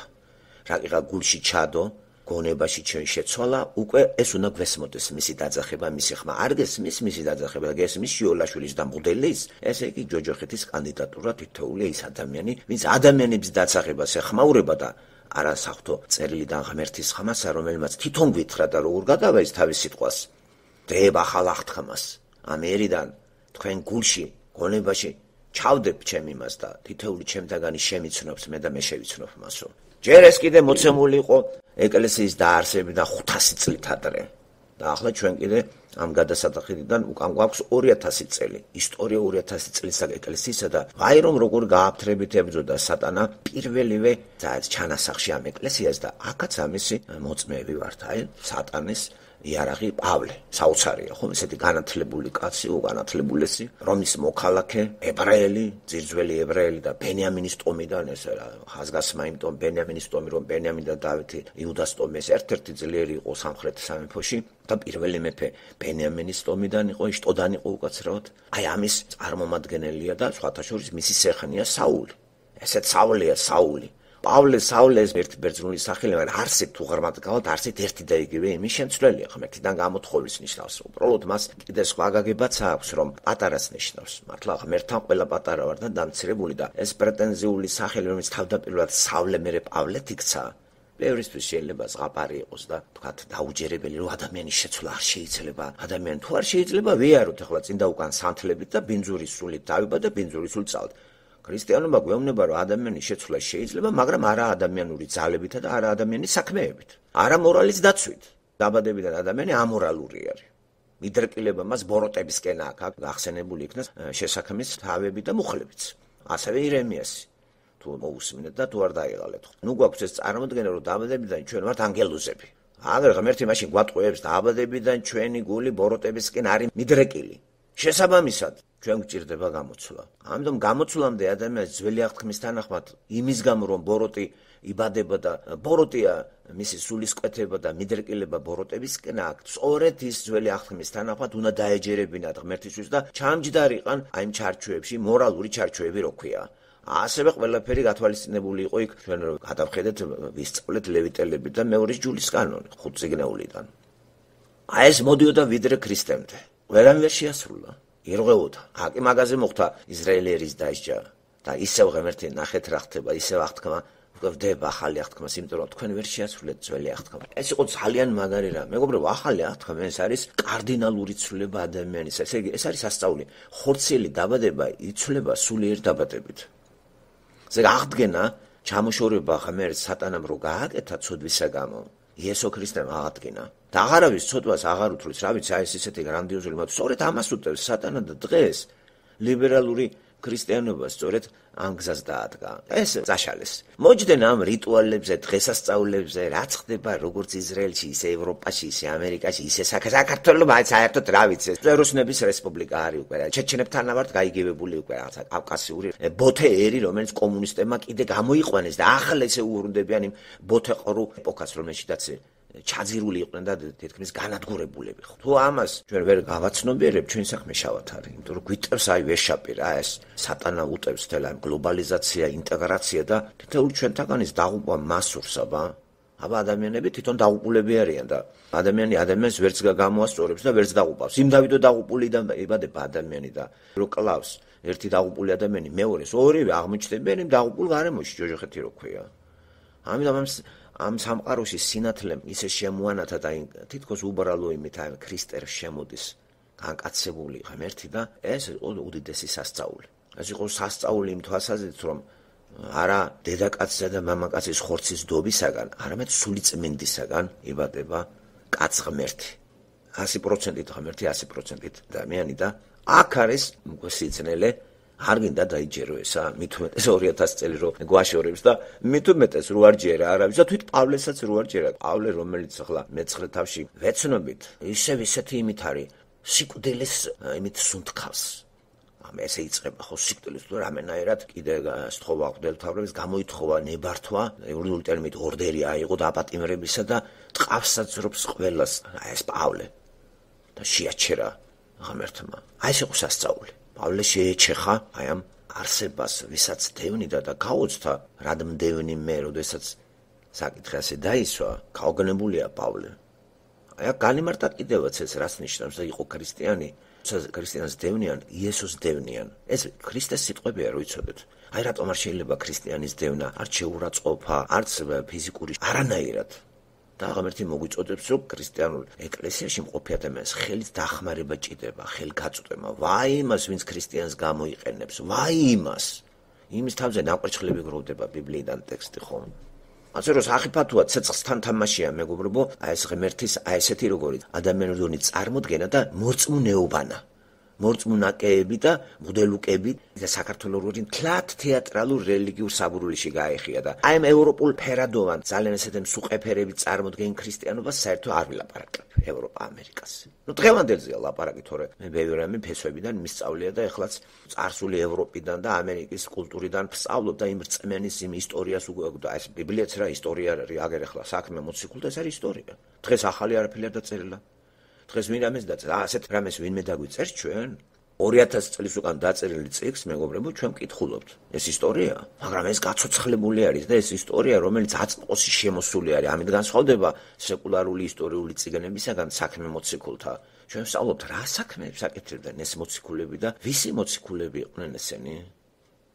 ვისი წარგზავნილები იყვნენ? ცოცხალი ღმერთისა ის 12 მოციქული, რომელიც 3 წელიწადნახევარი იესოსთან იყვნენ და სწავლობდნენ ყველაფერ ამას, უყურებდნენ სამყაროს.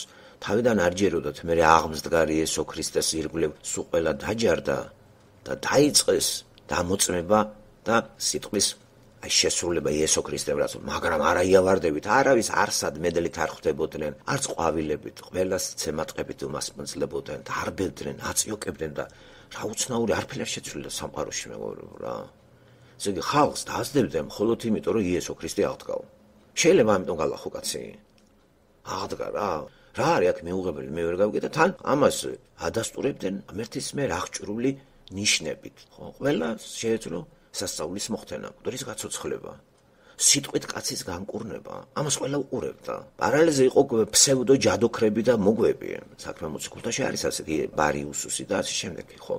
ასევე ის სიმონი, რომელიც ჩვენ წარსულ თავში ვისწავლეთ. სიმონი, რომელიც ჯადოქრობით აკვირვებდა ყველას და ნახა რომ პეტრ და ისინი რას აკეთებენ, ეს ფილიპე ხელი დაადო და სულიწმინდა გადავიდა და ეს სასწაულები ავლენენ ეს მოციქულები და სიმონი გაუმაძღრობით ფულით მიდის რომ იყიდოს ეს რაღაცები. ახსოვთ, სიმონს არც მოუნანიებია, ისე ვითომ იწამა. რამდენი სიმონიანი ყავს ჩვენი ქართველი მორწმუნეები, ყველა სიმონია არის. ყველა სიმონია არის. იმათ არ მოუნანიებია თავიანთი ცოდვილი ბუნება, ისე გახდნენ ქრისტიანები. ბავშვებიდან რომ წყალში თავი ჩააყოფინა მღვდელმა, გონია რომ მონათლულია. ჭეშმარიტი ნათლობა ცოტა სხვა რამე არის. ამიტომ ჩვენ რა ვასწავლის საქმე მოციქულთა, სწორედ ამას. მე არაერთხელ მაგას წაკითხული. არ ვიცი მე რამდენჯერ. არ ვიცი, ვეღარ დავთვლი ამას. რამდენჯერ ყოველ დღე მაინც თითო ორ-ორი თავს უნდა მოусმინოთ და უფრო და უფრო ვწმუნდები, რომ ღმერთი მართლა მიკერძოებული არ არის. და აუცნაური არის აქაც ნახეთ მერვე, მეცხრე, მეათე თავები. ძალიან საინტერესო ყვამით და როგორ სრულდება იერუსალიმიდან გავიდა საზღვრებს გარეთ. აი, თქვა ღმერთმა შესრულდა. იუდეა, სამარია, კესარია.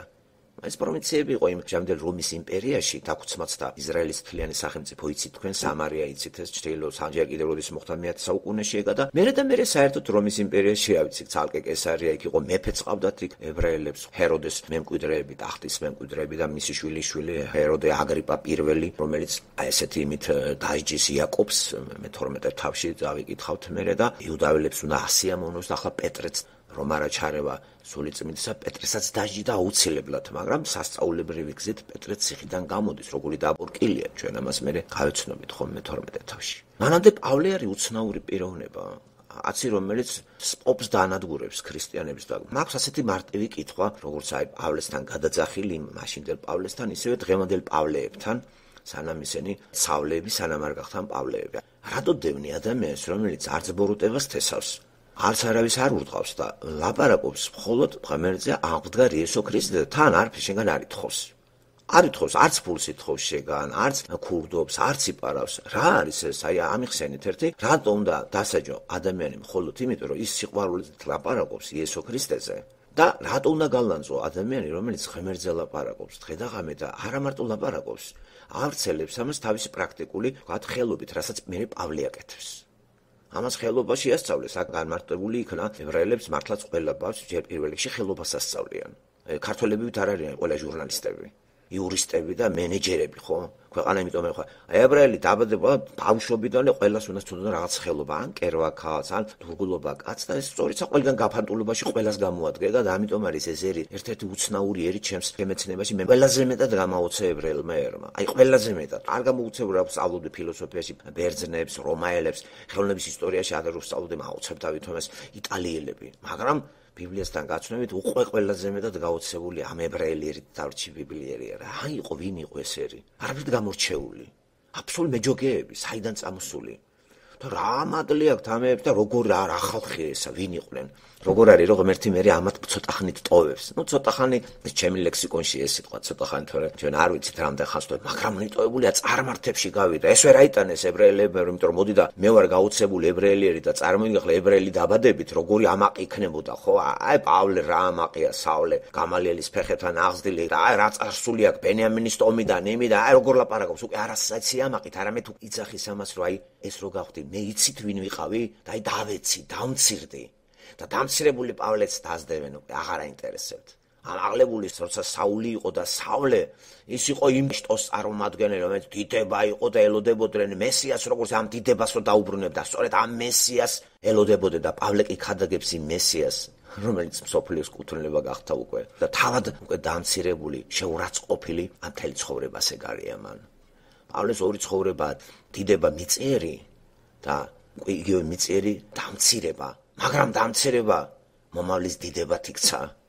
ამიტომ ეს სულ ამას იძახის, ახლა მე რო ცოცხლობ, მე ცოცხლობ არა ჩემთვის, არამედ ესო ცოცხლო ჩემში, სიკვდილიდან სიცოცხლეში გადასულია უკვე ეს. მანამდე მკვდარი იყო ცოცხალი ეგონა. თითოეულ ჩვენთაგან ესე არის. რეზო ამაშუკეს კი არ ჯერა რომ ახლა კაცის შეცვლა შეიძლება. ბატონო რეზო არ შეიძლება შენი ძალებით, არ შეიძლება ლექსებით, საქართველოს, მაგრამ შეიძლება ღმერთით. არ შეიძლება სიმდიდრით გეთანხმები. ადამიანი თავისი ძალებით 1000-ნაირი ვერ გამოიცვლება. გეთანხმებით ბატონო რეზო ამაშუგელო. მაგრამ ღმერთი თუ ჩაერევა ადამიანი იცვლა და გინდათ გამოცვლა ბატონო რეზო. დღესვე აღმოაჩინეთ რომ ხართ დაბადებიდან ცოდვილი ბუნებისმადე და მთელი ცხოვრება სიბინძურეში ცხოვრობდით. სიბინძურეში წინწკლებში ჩავსვამ ამ სიტყვას ჩხილებში. რომ გაგინათებათ თავი, იქნებით ახალი ადამიანი. ეს არის ღმერთის ჩარევა. ესე თქვა მაცხოვრო და პირჯურის წერა და შიოლაშვილთან ლაქუცი არ გამოგადგებათ. არც არავის. იმიტომ რომ თვითონ არის გაუბედურებული და ეს ხვალ ღმერთ შეხვდება არა მედლი ჩამოსაკიდა ტყავ გასაძრობათ რომ კაცი 40 წელი საქართველოში განწესებული იყოს ესეთი ტიტულით საპატრიარქო და ქრისტეზე აღდგარ ქრისტეზე ერს არაფერი არ ასწავლა და ასეთ გაუბედურებულ საქართველოს ტოებს ეს გაუბედურებული მოხუცი ადამიანი ამას არ მოიკითხება ეს რა ქრისტიანობა არის აი რატომ მივაკითხეთ ჩვენ არა შიოლაშვილებს არა მღვდლებს არამედ საღვთო წერილს და ამიტომ იყო ქრისტიანი არც ორგანიზაციის წევრი ვიქნები არც ეთის თუნდაც რომელიმე გნებათ მაკარტური მე ვიქნები წევრი ნაღდი ეკლესიისა იესო ქრისტე რომელიც ცოცხალია და ის ინდივიდუალურად მუშაობს ჩემში აი აქ ვხედავ მე დაძახებას ამ წიგნის საღვთო წერილის ქრისტეს წერილის გადაშლილი წერილის წამკითხველი და მის მიერ ბოძებული რომ მითხრა რომ შენ ჩემი გონებით და გულით მომიხმობ მე და მე ჩემთან ავარო მე აღარ მჭირდება ორგანიზაციაში რიტუალების შესრულება 50-იანელი ვიყო ახტე დავხტე ვიღაცაებისგის გამოვიტანო ქუჩაში ჩემ გულში დადო მან ეს აღთქმა თქვენ გულში დადო ამას ვარი უთხრათ ხალხო რომელ ეკლესიათან მეგობრებო დღეს ეკლესია არის დედამიწაზე გამატერიალურული არის სადმე ეს ცნება სულიერია ეს სუფთად ესეთი იმანენტური ცნება არის აი შიგნით არსება აი უნდა დაფიქრდე შენ ეკლესიის წევრი, შენ იმით უნდა გახდე და არა ის რომ გავწევრიანდი, მივედი, ყოველ კვირას დავდივარ, უყინთაობს კამზე. არ მესმის რას ლაპარაკობს ის პასტორი. ჩავთვალა გავაკეთე. $20 გადავიხადე წამოვედი. იშტი. მაგრამ ასეთი ბითური რატოა თელი მსოფლიო ქრისტიანებისა? აღარ 12 კაცი ქრისტიანი რეებს აკეთებდა და ეს ხალხი 2 მილიარდი ქრისტიანი ასეთი გაუსაძლისი ცხოვრება რატომ არის ხალხო? ასე რომ ფსევდო ქრისტიანებით გაივსოდე და მიწა. და ნამდვილი ქრისტიანების ღმერთი ეცევს. ამიტომ ჩვენ ღმერთს მივაკითხოთ და ეკლესიის თავი ის არის. ჩვენ ქრისტეს წევრები ვიყოთ და არა ორგანიზაციის. შიოლაშვილი ვერ გადაგვარჩენს, თვითონ არის გაუბედურებული.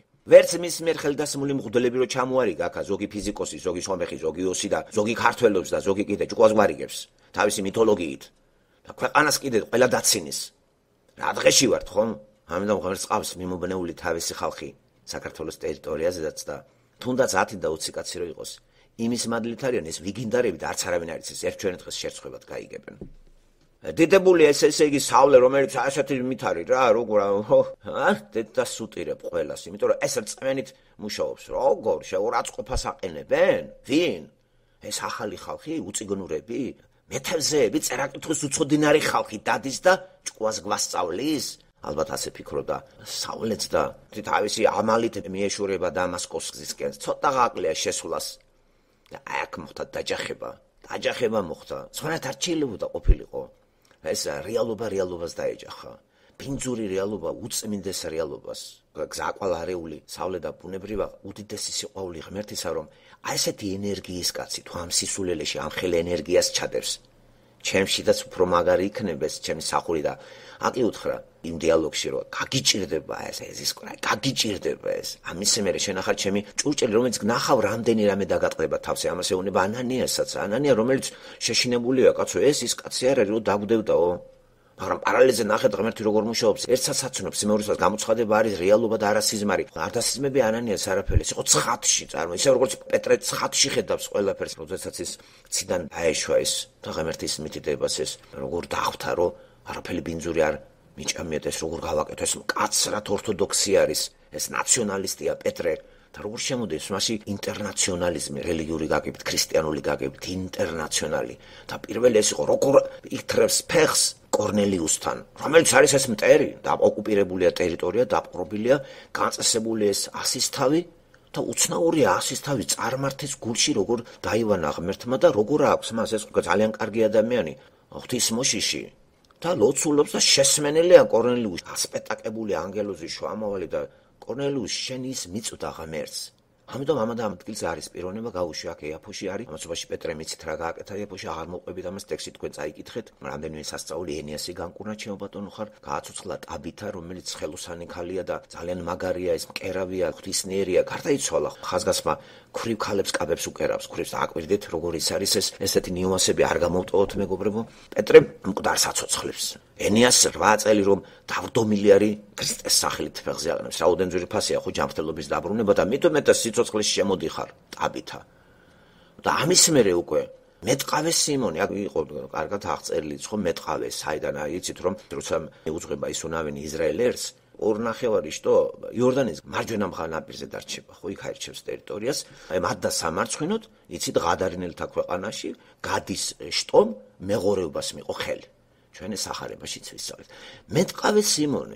მეტყავე სიმონთან არის გაჩერებული იაფოში ეს ყველაფერი მცირე აზიაში ქალაქები არის პროვინციები არის ჩემო კარგებო როდესაც ქრისტიანული ევანგელიზაცია იერუსალიმს რო გაშორდა იერუსალიმს მაგრამ ჯერ ისევ აზიის ტერიტორიაზეა ჯერ ევროპაში არ დაძრულა უკვე პავლე იწყებს ამას მერე ხო მე-13 თავიდან ჩვენ ამას შევღებთ ჯერ რეალურად ჩვენ იერუსალიმს გავწდით ვართ იუდეა სამარია ეს არის აზიაში ვართ წინა მცირე აზიაში ვიმყოფებით და ასე სრულდება ღმერთის სიტყვა გააღო კარები პეტრე შოკირებული არის ებრაელები გამოვიდნენ ხო პირველი ქრისტიანები ებრაელები არიან რო იცოდეთ თქვენ პეტრესთვის ეს ძალიან ისეთი ჩაკეტილი პიროვნება არის და გაუგებარია ბუნებრივია რომ ღმერთი უნდა ჩარეულიყო გამოცხადებთ ისე როგორ გაიგებდა უფრო მეტი კიდე რო ნახა როდის ირწმუნა ბოლომდე ეჭვი ქონდა მას როდის ირწმუნა როცა ენებზე ალაპარაკდნენ კორნელიუსის ოჯახში და ეს იყო ნიშანი ის რომ ბლუკუნი დაეწყო ეს ნიშანი აღარ იქნება ზუსტად ისე ალაპარაკდა როგორც 50 დღეს დიალექტებზე ალაპარაკდნენ აი ამით წარდგათ მე-11 თავში უკვე პეტრე როცა ანგარის საბარებს შერა გააკეთე წარმართებთან რატო შეხვედი ის ამ პატარა ქადაგებას ჩაატარებს და დააჯერებს ყველას და ყველა ადიდებს ღმერთს რომ ხედავთ მიკერძოებას ღმერთი არიჩნევს ყველასთვის არის ეს იმდენად შოკირებული იყო ძველი აღთქმის მოწმუნე ებრაელებისთვის დღესაც არ ჯერათ რომ ქრისტე შენი კუთვნილება არ არის თუნდაც ბიბლია შენი კუთვნილება არ არის მოსეს 5 წიგნეული შენი კუთვნილება არ არის ის წარმართებში გაიტანა ეს იყო გაუგებარი ამ გაუგებარებაში წარმოიდგინეთ თვით სავლეც იყო პავლეთ წოდებული შემდეგ უაღრესად განათლებული წყინვალეთი თავის დროის ენები ბერძნული ებრაული რომაული ტარსუში დაბადებული ტარსუსი დღევანდელი თურქეთის ტერიტორიაზე იმყოფება ესეთი აზიის ტერიტორიაა რო იცოდეთ ხმელთაშუა ზღვიდან თუ დახედავთ თურქეთზე ნახავთ ტარსუსი იქ დაბადებული, ხომ? კილიკიის პროვინცია იყო ქალაქი, ხო? კილიკია ტარსუსი, რო ვიცოდეთ, მე უფრო გეოგრაფიულადაც შეიძლება პატარა გავარცოთ. იმდენია ხალხო სალაპარაკო, რომ ნახეთ, აი კიდე ბევრი დატოვა ნატალიამ თქვენთვის, იმიტომ რომ უამრავი ლიტერატურა, ხახა ბევრი ლიტერატურიდან რა ამოვარჩიოთ ჩვენ, რომ ჩვენ ბიბლიოთეკიდან რაზე უნდა გაემახველებინა ყურადღება და ისეთ ჩაურთე მე, რომ უნდა რამენაირად ის სტეფანეს ამბავი შევავსოთ, რაც შენ გამოტოვე მეთქი კითხვირას და ყურად იყო ჩემი შეგონებანი და ამაზედაც გაამახვილა ყურადღება, იმიტომ რომ მეც სალაპარაკო მაქვს და ყველაფერს ვერ მოყვებით ჩვენ გავინაწილოთ ეს, მხოლოდ ერთიანი საზრისით ვიყო და გამსჯვალული. და არც თუ უსაფუძვლოდ შეიძლება თქვენ წაიკითხეთ და რაღაცა დაბნეულობაში ვიღაცამ კამათით დაგიწყოთ მე. აი რატომ იყო ასეთი ცოტა შეჩერება ძველი აღთქმის იმაზე რიცხობრევის არ მოგეჩვენოთ რომ წინააღმდეგობაა. აი საიდან ეშვილიშვილებს ხათაშორის პარალიპომენონის წიგნიდან იქ არის ჩამონათვალი გვარების სახელები და იმითაც ხვდებით რამდენი სული შევიდა, რამდენი იყო. მე საიდან არის ათვლა დაწყებული 400, 430, 450 წელი. არავით არის წინააღმდეგობა. საღვთო წელში წინააღმდეგობა გამორიცხოთ. თორემ მაშინ პირადად მე მიმატოვებდი ამას რო იცოდეთ. მე ძალიან კრიტიკოსი ვარ და ძალიან ესეთი მოყვარული ვარ ფაქტების და იმეების და ძალიან ეჭვიანი ვარ ისე სხვათა შორის ამ სიტყვის ფილოსოფიური გაგებით და თუნდაც თეოლოგიური გაგებით. კაი გაგებით ავწონოთ, დავწონო, ესე მე არა ვარ ბრმამორწმუნე, ემოციური, მიყვარხარ, გიждდები თქვენთვის, რა კარგები ხართ, რა საყვარლები ხართ, რა ყველა რა მაგარი. რაღაცა კრეტინული ისენია, გამიგეთ. მე ესეთ ქრისტიანი არა ვარ, თქვენ ხართ ესეთი. მაგრამ რაციონალი, რეალისტი, განათლებული. რაც განათლებასთან არის ესეც ქრისტიანობა არის. ჩემ გონებაში რაც ჩაეტევა იმ ბრძენ ხალხსაც უსმენ. ნებისმიერი და ეს ფიზიკა, ასტრონომია ოღონდ საინტერესო იყოს. მეცნიერული ლიტერატურა ჩემთვის იმისა, კარგი მათემატიკოსი ჩემთვის, რა ვიცი ეს ვინ არის, ღმერთთან მოცემული ის არის. კარგი, აი ძალიან მაგრა რო იცი, მათემატიკური მეცნიერება ამოვიღოთ სამყაროდან ყველაფერი თავზე დაგვენგრევა. სახლიც კი, გათვლებია ყველაფერი, ხომ? აი სახლს ვერ დადგა მათემატიკის გამოყენებითი მათემატიკა, გათვლები, ფიზიკა, საინჟინრო ფიზიკა. ამიტომ განათლება მაგარი რამეა მეგობრებო. და მით უმეტეს ყველაზე რთული დარგი ღმერთის შემეცნება, კაცო. ერთ ტილიან რაღაც სპეციალობას შევალ და 10 წელი ვსწავლობ და ასე სწრაფად როგორ გავხდით ესეთი პირჯურის წერით ქრისტიანები, მე არ ვიცი და რაღაცა მღვდელთან ბოწობოწორით. სანთლის დანთები და საფლავებზე ყოტრიალით. ასეთი ქრისტიანობას ესენი არ ხადაგებენ, რომელსაც ახლა ჩვენ ვეცნები და სწორედ ამ ჩარჩოებში, ამ რელიგიურ ჩარჩოებში მომწყდეული სავლე ძალიან დარწმუნებული რომ მიდის ახლა წარმოიდგინე და სუბტირებ ამ ხალხს. აუგორ გვარცხვენენ. თავსლაფი დაგვასხეს, გამოხვედით ჩვენი ნაციონალური იმიდან და გაგაქვთ რეებს აკეთებთ აქ თქვენ, ჰა? აი ასეთი გულდაჯერებით მიდის იქ და დარტყმა ეგრევე გააჩერა. დააგდო ძირს. ხმაც მოესმა. იქ ყველამ დაინახა განათთა. ეს იყო რეალური, ეს არ იყო ფანტაზია, ეს არ იყო ექსტაზირებული მდგომარეობა, ეს არ იყო პავლეს ექსტაზი, ეს არ იყო მარიხუანათ მოწეული პავლე და უცებ აფეთქდა რაღაცა გამოეცხადა და ამჩეთდა. არა, ობიექტური შეხვედრა იყო. ეს იყო რეალობასთან შეხვედრა.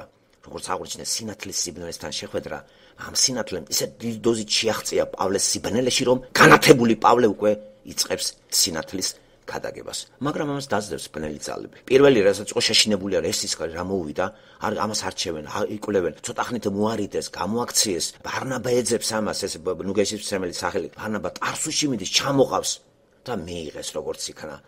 და იწყება უკვე ბაზა იერუსალიმიდან გადადის ანტიოქიაში, ხომ ბაზა, სასტარტო. აქედან იწყება მე-13 თავიდან პავლეს და ბარნაბას მოგზაურობა ევროპაში. და გრძელდება ვიდრე 21-ვე თავის ჩათვლით ერთი მოგზაურობა, მეორე, მესამე, მეოთხე უკვე ძალიან მკაცრ პირობებში, პატიმარი რომში. წიგნიც მთავრდება 2 წელი რო იქ არის შინაურ პატიმრობაში. მთავრდება, მაგრამ არა წერტილი არ ესმება. შეგნებულად. რაღაცის ძლიერი ინფორმაცია და აი ამის იგნორირება და აი რის რაც ხდება ახლა მოწმუნო გეწოდეს. აი მე მაინტერესებს ეს თავკომბალა მოწმუნოს მინდა უთხრა ესე იცი როგორ აი სიყვარული თავკომბალა, სანამ თავკომბალა ხარ. აი რაზე აფუძენებს შერწმენას? გამაგებინე რა, ტოლო მოწმუნე შესაძლებელია, ტოლო იყო პავლე. ეს იყო უგანათლებელი. სტეფანე ტოლო არის? პეტრე ტოლო არის? რა ხადაგება აქვს? პეტრე წაიკითხეთ კარგად, რა ლოგიკა აქვს? ეს ელაპარაკობს როგორც მაგალითად ჩვენი სალომე ზურაბიშვილი, ქართულად ვერ კითხულობს საწყალი. ილაპარაკე რა ფრანგულად, რა ვალეში ყო ფრანგულად ილაპარაკე რა. ამ ტოლო ქართველებს არ ილაპარაკო ქართულად დაქცინებენ, ქალბატონო, დაქცინებენ. ხო დაქცინიან. იმიტომ რომ არ გაითვალისწინე რჩევა რომ ილაპარაკე ფრანგულად თარგმნონ ისა ქართველებთან, უფრო დაგაფასებენ. აზრით, რითაც აზროვნებ ისე ილაპარაკე. არა, მაინც ყოხტა პურწაობენ. ვეტენება ქართულად, ჩვენ ვეტენებით ინგლისელებს ინგლისურად და გონი ისინი ჩვენზე кайფობენ, როცა ინგლისურად ლაპარაკობს, ჩიქორთული ინგლისურად რამდენიც გინდა იმდენი. ხო, რამდენიც გინდათ. ასე რომ, არ გვინდა ეს პაკაზუხობა, რომელი ენაც გვიბოძა ღმერთმა და რომელი ენაზე, მოდით რა იმაზე ილაპარაკეთ და სამუშაოდ გამოიყენეთ ყველა ენა. რომელზედაც აზროვნებ, იმით გადმოცემ, იმიტომ რომ აზროვნებას ენა გადმოცემს. აზროვნებ ახლა ფრანგულიდან და ქართულით გინდა ელაპარაკო, აი რამდენი შეცდომებს უშვებს. ყოველ დღე. მაგრამ დასცინეს ქრისტიანი ქართველები წინწყლებში და არა ჩვენნაირი ხალხი. პირიქით სიბრალულით უყურებ ამას და დავიცავ რომ ამ სიტყვებზე ქურდებით ხო არ გამოი ხო ვიცი რომ შენ ამას შეგნებულად კი არ აკეთებ ეს მძიმე ენაა ქართული ენა და ძალიან ისეთი სათქმელია პატარა ერთის 100 შეცდომა უკვე სხვა რაღაცა ჟღერს იცით ყველა ენას აქვს თავისებური ხარვეზები როცა არასწორად ვლაპარაკობთ და დავიჭერთ ხო ამ ხარვეზებს როცა ვიცით ჩვენ რას ვაკეთებთ ხომ ამ შემთხვევაში პავლე მიცის რას აკეთებს თავის დარწმუნებულია დარწმუნებული რომ წავიკითხე მაუცებ და ჯერ უყურებს სტეფანეს გულგრილად ძალიან ისე ამახიანად თითქოს კაი რამეს აკეთებს რა რატო კლავთ ამ ადამიანს მე ვერ გავიგე თანით დარბოდა ჯოხით დარბა შენ ადგილს იკავებს რამეს ანგრევს ქვეყანას აჯაყა ხალხი და რომში წავიდა საომრად თუ ნაციონალური დროშით გამოდის არ გიყვარს კაცი რომელიც ქადაგებს წარმართებთან არის სიყვარულს ქადაგებს ეს მითითება აღმერთი და შენ თვლი თავს მორწმუნე და ის ურწმუნოა აი პავლეც ალბათ რა აწუხებდა მაგრამ დარწმუნებული მაინც ბოლომდე არის რაც გააკეთა სტეფანეს მაინც სწორად გავაკეთეო ისევ გამოიხმო რა კარგი გადასულა იცით ესე იგი სტეფანეს დასჯაც ხო ეს ესწრება პავლე მე პირველად რო წავიკითხე და რო კითხულობდი აი ხლა ალბათ ეს შემოტრიალდება ახლა უცებ მერვე მეცხრე თავზე რა როგორ იწყება პირველი მუხლი პავლე ისევ სუნთქავს სიკვდილის სუნთქვა აი სიკვდილის და გამოითხოვა კიდე ორდერები დასაჭერი არა ვერაფერი ვერ აუღია იმიდან ვერ შეიძრა გული მისი სტეფანეს ჩაქოლვას რო უყურებდა ათეისტის გულიც კი შეიძრება ხომ ათეისტის აი თქვა თითოეული ჩვენთაგანიც რო დავსწრებოდით თქვენ დართავდით ნებას ილია ჭავჭავაძის პერსონაჟი პეტრე გაოცებულია როცა არაფრით არ ჯერა რომ ჩამოხჩობას ესწრებს არა მატყუებენ გონიო თუ კაცის მოკვლაკაცო კაცის ჩამოხჩება ვერ დავიდა პეტრეს იმამდე ლაპარაკი ილია ჭავჭავაძის სახჩობილაზე პერსონაჟი პეტრე ასევე უცნაურია ასე გულგრილად პავლე რატო უყურებს ამას და თან ასეთი სახეს უყურებს როგორი სიყვარული ამას შენში არაფერი არ წარმოქმნა ამიტომ იყო ის უკიდურეს გზა ღმერთმა რა დაეჯახა სხვანაირად შეიძლება მოbrunება ხო დახვდა და როგორი განაჩენი აი ამის მერე შენ ნახე მოგიწევს ნახეთ რომ ეს არ ყოფილიყო ხომ ადვილადაც შეიძლება და მომხდარიყო ამის გავრცელება ახლა ყველაზე მეტად იტანჯა პავლეს ისინი ჩაწერილია პეტრეს ახლა ამდენი დარტყმები და ამდენი რამე არ ღირსებია დევნა იყო და გაიგო მაგრამ ამან მთელი ტანჯვები გაიარა რა ჯერ მარტო შეიძლება 3ჯერ და 4ჯერ გაშოლტო 40-ით ერთით ნაკლები დარტყმას გაუწოდა და როგორი იყო ეს რომ აღიწეროს და რას ურტყავდნენ რკინებით სავსემას სისხლი და ტყავი გქონდა როგორ გაუძულა არ ვიცი ეს სასწაულია და 39 დარტყმამდე კაცი კვდებოდა ვერ ვერჩებოდა რამდენჯერ გაშოლტეს ეს განცდაში როგორ არის შოლტი გონი ახლა მამარუშვილს კამარს მოუტყაპუნებს გონიათ ის არის ესე არა მეგობრებო ტყავი რო აგძრება და სისხლით ქრიალით მოდის და ღმერთი მაინც ისე უშეშებდა ჭრილებს ისევე როგორც ჩაქოლეს პავლე მოკვდა და ღმერთმა გააცოცხლა იმიტომ რომ ჩემს საქმეს გააკეთებ ეუნება ღმერთი მაგრამ რისხარით სუტანჯვით მოკვდები გაგაცოცხლე მართლაც წამება არ არის თქვენ ისე წამების მეთოდი ასეთია ხო თუმცა სასტიკი წამებაც აქვს ადგილი თელერიგ ორგანოებში ადამიანს არ კლავენ იმიტომ რომ უნდა გააწამონ მიიყვანენ იმ კონდიციამდე უნდა მოკვდეს ისევ შეაჩერებენ ამას გამოაბრუნებენ ისე ამაწამებენ რაღაც ამ დაგვარს აკეთებს ხომ ღმერთი პავლესთვის როგორ სრულდება შენ მე დამდევდი ეხლა შენ მე დამამოწმებ ამის ხარჯზე ამიტომ პავლე მესიცის და სულ ლოცავს რა დღეში ჩაიგდო თავი იმიტომ რომ ქადაგებად შეიძლება დღევანდელი მოქადაგეები წარმოიდგენთ როგორ ან კომფორტაბელურად დადის დღეს მაკარტური იქნება თუ რომელიმე მოფრინავენ მოდიან არავინ არ გაუშოლტიათ დღეს ეს პასტორები ვერ შევადარებ გაუშოლტიათ შიოლაშვილი რომელიმე მღვდელი თუ გაუშოლტიათ არა ესენი სტატუსირებული არიან პირიქით გაშოლტავენ იმას ვინც მაგას ხმას ამოიღებს იმას თავს გააძრობენ რაც არ უნდა მართალი იყო ეტყვი რამეს დაგესხმება ჯოგი როგორ აი ჩვენი мама ჩვენი ის არის ჩვენი პატრია ჩვენი უწმინდესია უნეტარი როგორ გაბედე როგორ რა თქვი რა უფლებით ლაპარაკობ თავს გააძრობენ ესე იგი როგორ მეურდება ხო ეს იგივე რაც პავლეს დროს იყო ხო ფარისევლების კრიტიკა მიუღებელი იყო ამ დროს კრიტიკა გამსჭვალული სიყვარულით და ამას აკრიტიკებს ხო პავლე რო შედის სინაგოგიდან რო იწყებს შეხვდება რას უკეთებენ იერუსალიმში ბოლოს რო ჩადის სტაცეს ხელი გაკოჭეს კარები ჩაკეტეს გადასე რომ არა ეს ოკუპანტი რომელები ამას იქვე გაგლიჩდნენ პირობა დადეს ისმის კითხვა რატო დადევ ამას იმიტომ რომ ამათში ორნაირი სიძულველი იყო ერთი რომ მოღალატეს კლავენ და მეორეც მტერი მოღალატე ჩვენთან იყავი და გადახვედი მე ვისთან ახარ წარმართებში რა ასაკეთებ ხო რა ნაციონალიზმი იყო და ისევ ნაციონალისტია დღეს ისრაელიერი. ამიტომ მაგათ წინელოდებათ გამოფხიზლება და ბევრი ტანჯველოდებათ სახელმწიფო ისრაელს აპოკალიფსზე რო გადავალთ, მე ამას უფრო კარგად გავშლით ამ თემას, ხომ?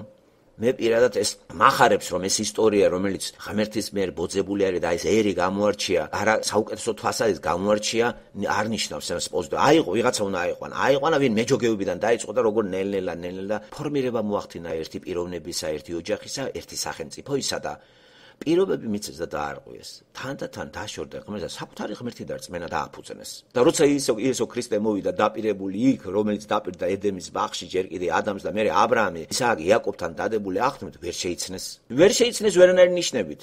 უყურებდნენ, ადიოდნენ, ანას, დაცესხელი გაბაწრეს, გაკოჭეს და სწორედ პეტრე ეუბნება თქვენ ეს რო გააკეთეთ, იმიტომ არ დაიჯებით, მოინანიეთ, რომ აი გაახსენ, ახლა პეტრეს ეტაკეს ჩააგდეს ციხეში, ხო პირველი 3 თავი 4 თავი რო წავიკეთეთ საქმე მოციქულთა. პავლეც აღდგომილ ქრისტეს ქადაგებს და ესენი გადარეულები არიან. მაშინ აფეთქდებიან, როცა იესო ქრისტეს აღდგომაზე მიდგება ლაპარაკი.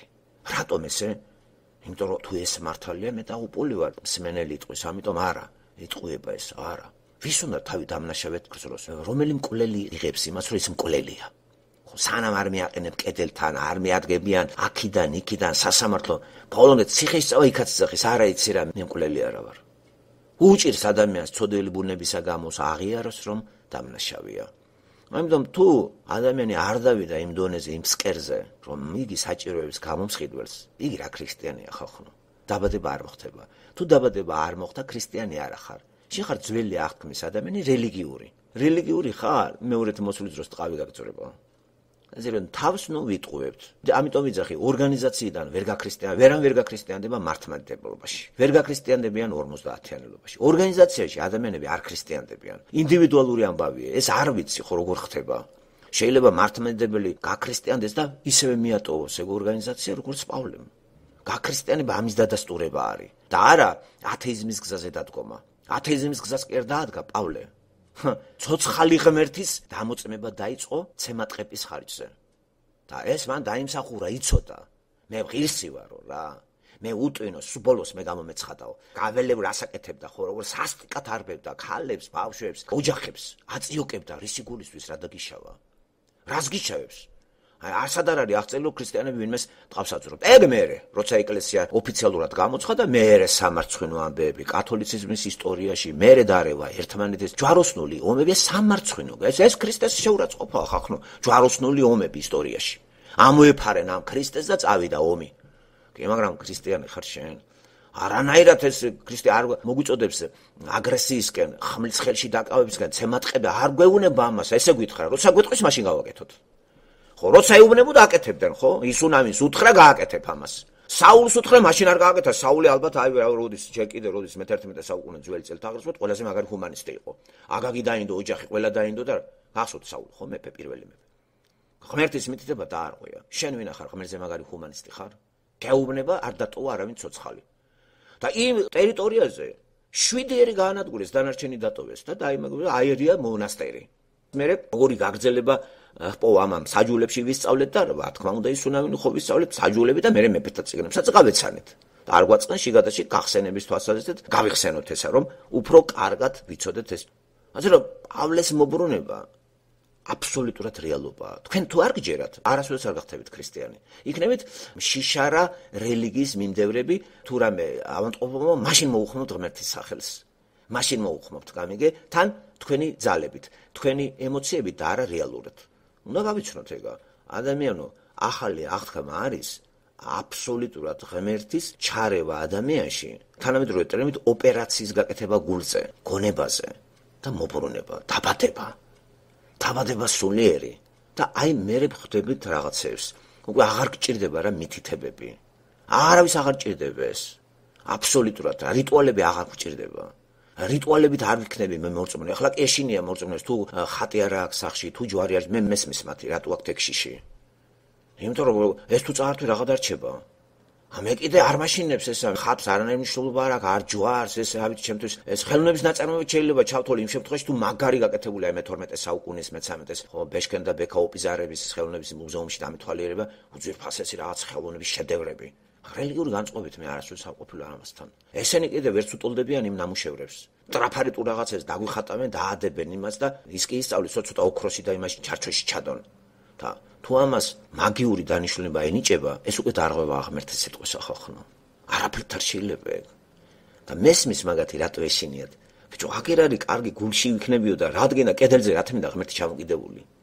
კედელზე ჩამოკიდებული მივატოვებ კედელს და გულგახეთქილი ვიქნები. მაშინ უნდა ჩამოვიკიდო ის პატარა ხატი. ხო დადიოდნენ ხატებით მღვდლები და ჯვარი. ჯვარი ჩამოკიდებული როგორ არის ისევე გაკერპებული ესა ისე თილისმათ ქცეული როგორც კონსტანტინე გამსახურდეს მთვარის მოტაცებაში ერთ-ერთი გმირი თამარი. როგორ აღქმული იქნა ჯვარის დაკარგვა ჩემი საქმე შავად არის. ეს არის წარმართობა. ეს არის უკვე საგანები ზემოქმედება შენზე. საგანების საკრალური და ძალიან ესეთი მაგიური მნიშვნელობა. ხახნო ეს ჯადოქრობაა, ეს სატანიზმია. ჩვენ ამისგან უნდა გამთავისუფლდეთ და შიგნით რაც მთავარია, შენშია პრობლემა, ცვლილება ჩემში, აზრებში, გულში და შესაბამისად ჩემი ლოგიკური ოპერაციების წყობა აწყობილი იმ სიტყვაზე საღვთო წერილი რო ქვია. და როგორც კი ამას დაილაპარაკებ, უცხო ენაზე მოლაპარაკები იქნება ისევე, როგორც პავლე ლაპარაკობდა და არავის არ ესმის. ლაპარაკობს პეტრე და არავის არ ესმის. თან მშობლიურ ენას ისმენენ. ისევე როგორც მე ლაპარაკობ ქართველი ხომ ისმენს? არ ესმის, არა. ხო ქართულად ლაპარაკობ. ენა არ ფრიჩვაში არ არის. აზროვნებაა გამოცვლილი. ამ აზროვნებას წარმოაჩენს ჩემი ენა, მშობლიური ენა. მაგრამ უცხო არის სხვისთვის. უცხოა მსმენელისთვის და უდიდესი უმრავლესობისათვის. ზუსტად ანალოგიური მდგომარეობაა, პეტრე, ეს მოციქულები. აბა რატო გააკრეს ჯვარზე? რას დაძევ ამას? არ გესმის. მშობლიური ენაზე ლაპარაკობ და არ გესმის. რატო? პასუხია, ყური გაქვს, უსმენ, ვერ გებულობ. თვალი ხედავ, ვერ ხედავ, ვერ შეისმენ. ესე იგი, გული გაქვეებული. ესე იგი, ძველი კაცი ხარ. ძველი კაცი კი ძველ რელიგიურ რიტუალებში უნდა იყოს და როცა ამის საპირისპიროს ისმენს. ხომ ტრათაღი, შენ ამას მირჩევ რომ დავიღუპო? შენ როგორ ხატი არა? წმინდა ნინო არა? წმინდა გიორგი არა? ილია ჭავჭავა შიოლაშვილი არა? ხახნო მოვკლათ. და მსგავსებიან იმ ბაყდებს, რომელიც ცისკარას რო მეგობარს რო კლავენი ხო გახსოვთ იქ რომ აი სიმღერას რო არ გვასწავლი ხო? აი როგორ გიყვარს ჩვენ სიმღერა და ბანლითა გაკურები სავსე. ბანლითა აყურები, როცა ძველი კაცი და ძველი რელიგიის წარმომადგენელი ადამიანი ისეთივე ბანლითა აყურების, ბანლით რო გაქვს, სმენა რო არა გაქვს, მუსიკას გემოს ვერ გაუგებ. ვერ შეისმენ და კაკაფონია შემოვა ჰარმონიის მაგივრად. ასეთივე კაკაფონია რელიგია, ქრისტეს დაშორებული. საღვთო წერილი სიმფონიაა და მისი ავტორი მაცხოვარია. ამიტომ ეკლესიის ისტორია ეს ღმერთის დაწერილია. და დაუბრუნდეთ ფესვებს. რამე თუ ფესვი თუ კარგად ვიცი ჩვენ რა ფესვი მისზე დამყნული ფესვზე იესოს ფესვზე დამყნული რო ვართ ჩვენ უკვე გავიხარებთ და თუ ფესვი იესოსი არ არის ჩვენი აყვავილება დროებითია და დედაგვეტირება ერთ ჩვენი ერთ დღეს. ამიტომ მადლობა ღმერთს ამ კითხვის პროცესში კიდე ერთხელ გახსნას ჩვენი გული, გონება, ტვინი და ამ საღვთო წერილთან უფრო ახლოს მიგვიყვანოს თითოეული ჩვენთაგანი და დაგვაფიქროს მეტად და ჩვენში შექმნას ახალი ადამიანი რამე თუ ეს მას ხელეწიფება. ჩვენ კი არაფერს შუა რა გარდა იმის ერთმანეთი შევჭამოთ, ერთმანეთს ფეხი დაუდოთ, ერთმანეთს ზემოდან უყუროთ და ტყავი გავაცროთ. ამიტომ დარჩენილი სიცოცხლე მეგობრებო, თუ თქვენ ქრისტიანი ხართ, არ ითამაშოთ ქრისტიანობა. არ ითამაშოთ. იყავით მებრძოლი ქრისტიანები, როცა ამის ბრძოლაა საჭირო, მაგრამ ქრისტიანობა არ მივატოვოთ. ბრძოლა საჭიროა თავის ადგილზე. გვეტყვის ღმერთის შიგნიდან ვიბრძოლოთ, მაგრამ არა სამშობლოსათვის, არა სიძულვილისათვის. ვიბრძოლოთ ქრისტეს სიყვარულის დამტკიცებისათვის ჩვენ პატარა გარემოში. როგორც პავლე იბრძვის არა ისრაელიერისათვის, არა სახელმწიფოს აღდგენისათვის, იბრძვის და ავრცელებს ქრისტეს სიყვარულს არა მარტო თავის ტერიტორიაზე, წარმართებში გავიდა. რამე თუ არ იქნა მიღებული ეგ, დატოვა და წარმართებში გავიდა. აი, ღმერთმა გააკეთა ეს, ამით აცვენა ისრაელერს და მიატოვა და მიტოვებული აგერ 2000 წელია, მაგრამ დაუბრუნდება. როდესაც უკანასკნელი წევრი გახდება ეკლესიისა, რომლის სხეული იესო ქრისტეა და რომლის ნაწილები თითოეული ჩვენთაგანი ვართ. ამიტომ ყოველთვის დავისწროთ ჩვენ საღვთო წერილის კითხვის დროს, სწავლის დროს იესო ქრისტეს ცნობიერება და ყოველი პურის ჭამის დროს კი ზოგი იმდენად ის არის დამშეული ზოგი რომ 8 საათის სუფრაზე რომ გატეხავთ პურს, ფიქრით მოვიდეს რომ გამიხსენეთო რა. ღვინოს სასმელს და დახედავთ, გაიხსენე რომ სისხლია დაღვრილი. კომპოტით არ შეიძლება. თუნდაც აი იყოს კომპოტი ჯანდაბას წითელი თუ იქნა, აი სითხეს, მე უფრო მეც გეტყვი, დავამატებ. წყალი ქრისტეს მაგონებს მე. ამითაც ვიგონებ არა მარტო ღვინოთი, არა მარტო პურით, მაგრამ პური და ღვინო იმიტომ რომ სისხლია ეს ახლოს არის სისხლთან წითელი ღვინო, პურის სხეული, აი ეს პური ხო მიწიდან აღებულია სხეული, მიწიდან აღებული გვაქვს ჩვენ, ხომ? ძალიან მაგარი სიმბოლო არის ეს და პურს რო გატეხავდეს, ყოველდღიური საკვებია ყველა ერისთვის. გაიხსენეთ ჩემი, ეს არის აღთქმა, ახალი აღთქმა. ესე იგი, რას მახსენებს პური და ღვინო? ახალი აღთქმა. რა არის ახალი აღთქმა? ძველი და არღვე იმის გამო ვერაც ჩემ გულში და გონებაში იესო ქრისტეს შემოდის სულიწმინდის მესამე ჰიპოსტაზით და ჩემში ახალ ადამიანს წარმოქმნის, რომელსაც აღარ ჭირდება რწმენის დამტკიცება რიტუალებით. ჭირდება საუბრით, მოყვასის სიყვარულით, მტრის სიყვარულით და ქველმოქმედებით, რაც შეუძლია. და არა ისე მომხვეჭელი იყოს, კომფორტაბელურად იცხოვროს და გაღატაკებულ ადამიანს ვერც ისე ჩაუაროს, როგორც ჩაუარა იუდაველმა, როგორც ჩაუარა ლევიტელმა და სამარიტელმა კი წამოაყენა ესა და უკურალა. ლუკა მახარებელი გახსოვთ ესე იქიდან რემინისცენცია. ამიტომ ბედი რო არ გავაგზავნო ისედაც ბევრი ვილაპარაკეთ ჩვენ. მეც არ მინდა დაგღალოთ და ზედმეტი მოყრიჭების იმაში არ გადავიდეს ეს. თუ ჩემ სიტყვას ძალა აქვს, სწორედ ამ იმას მე დეტალურად არ განვიხილავ, გამეორება არ მინდა, მაგრამ აქცენტებს იმაზე დავსვამ, რომ ისი მომცემი არის მე-19. ხო გითხარით, ეს არის სალაპარაკო, საერთოდ ბიბლიაში არის თავები და მუხლები, შეიძლება თელი დღე ვილაპარაკო. ხო, რამდენია იცით, რამდენი მასალა არის საქმე მოციქულთაში, ისტორიული, ფსიქოლოგიური, თეოლოგიური, მაგრამ შორს წავალთ აქცენტები, უნდა ვსვათ ძლიერი და თავად ადამიანმა თვითონ უნდა გააგრძელოს ამაზე მუშაობა. ჩვენ ინტერესის გამომწვევი საშუალება ვართ. აუზერით თქვენში ინტერესი, ესე იგი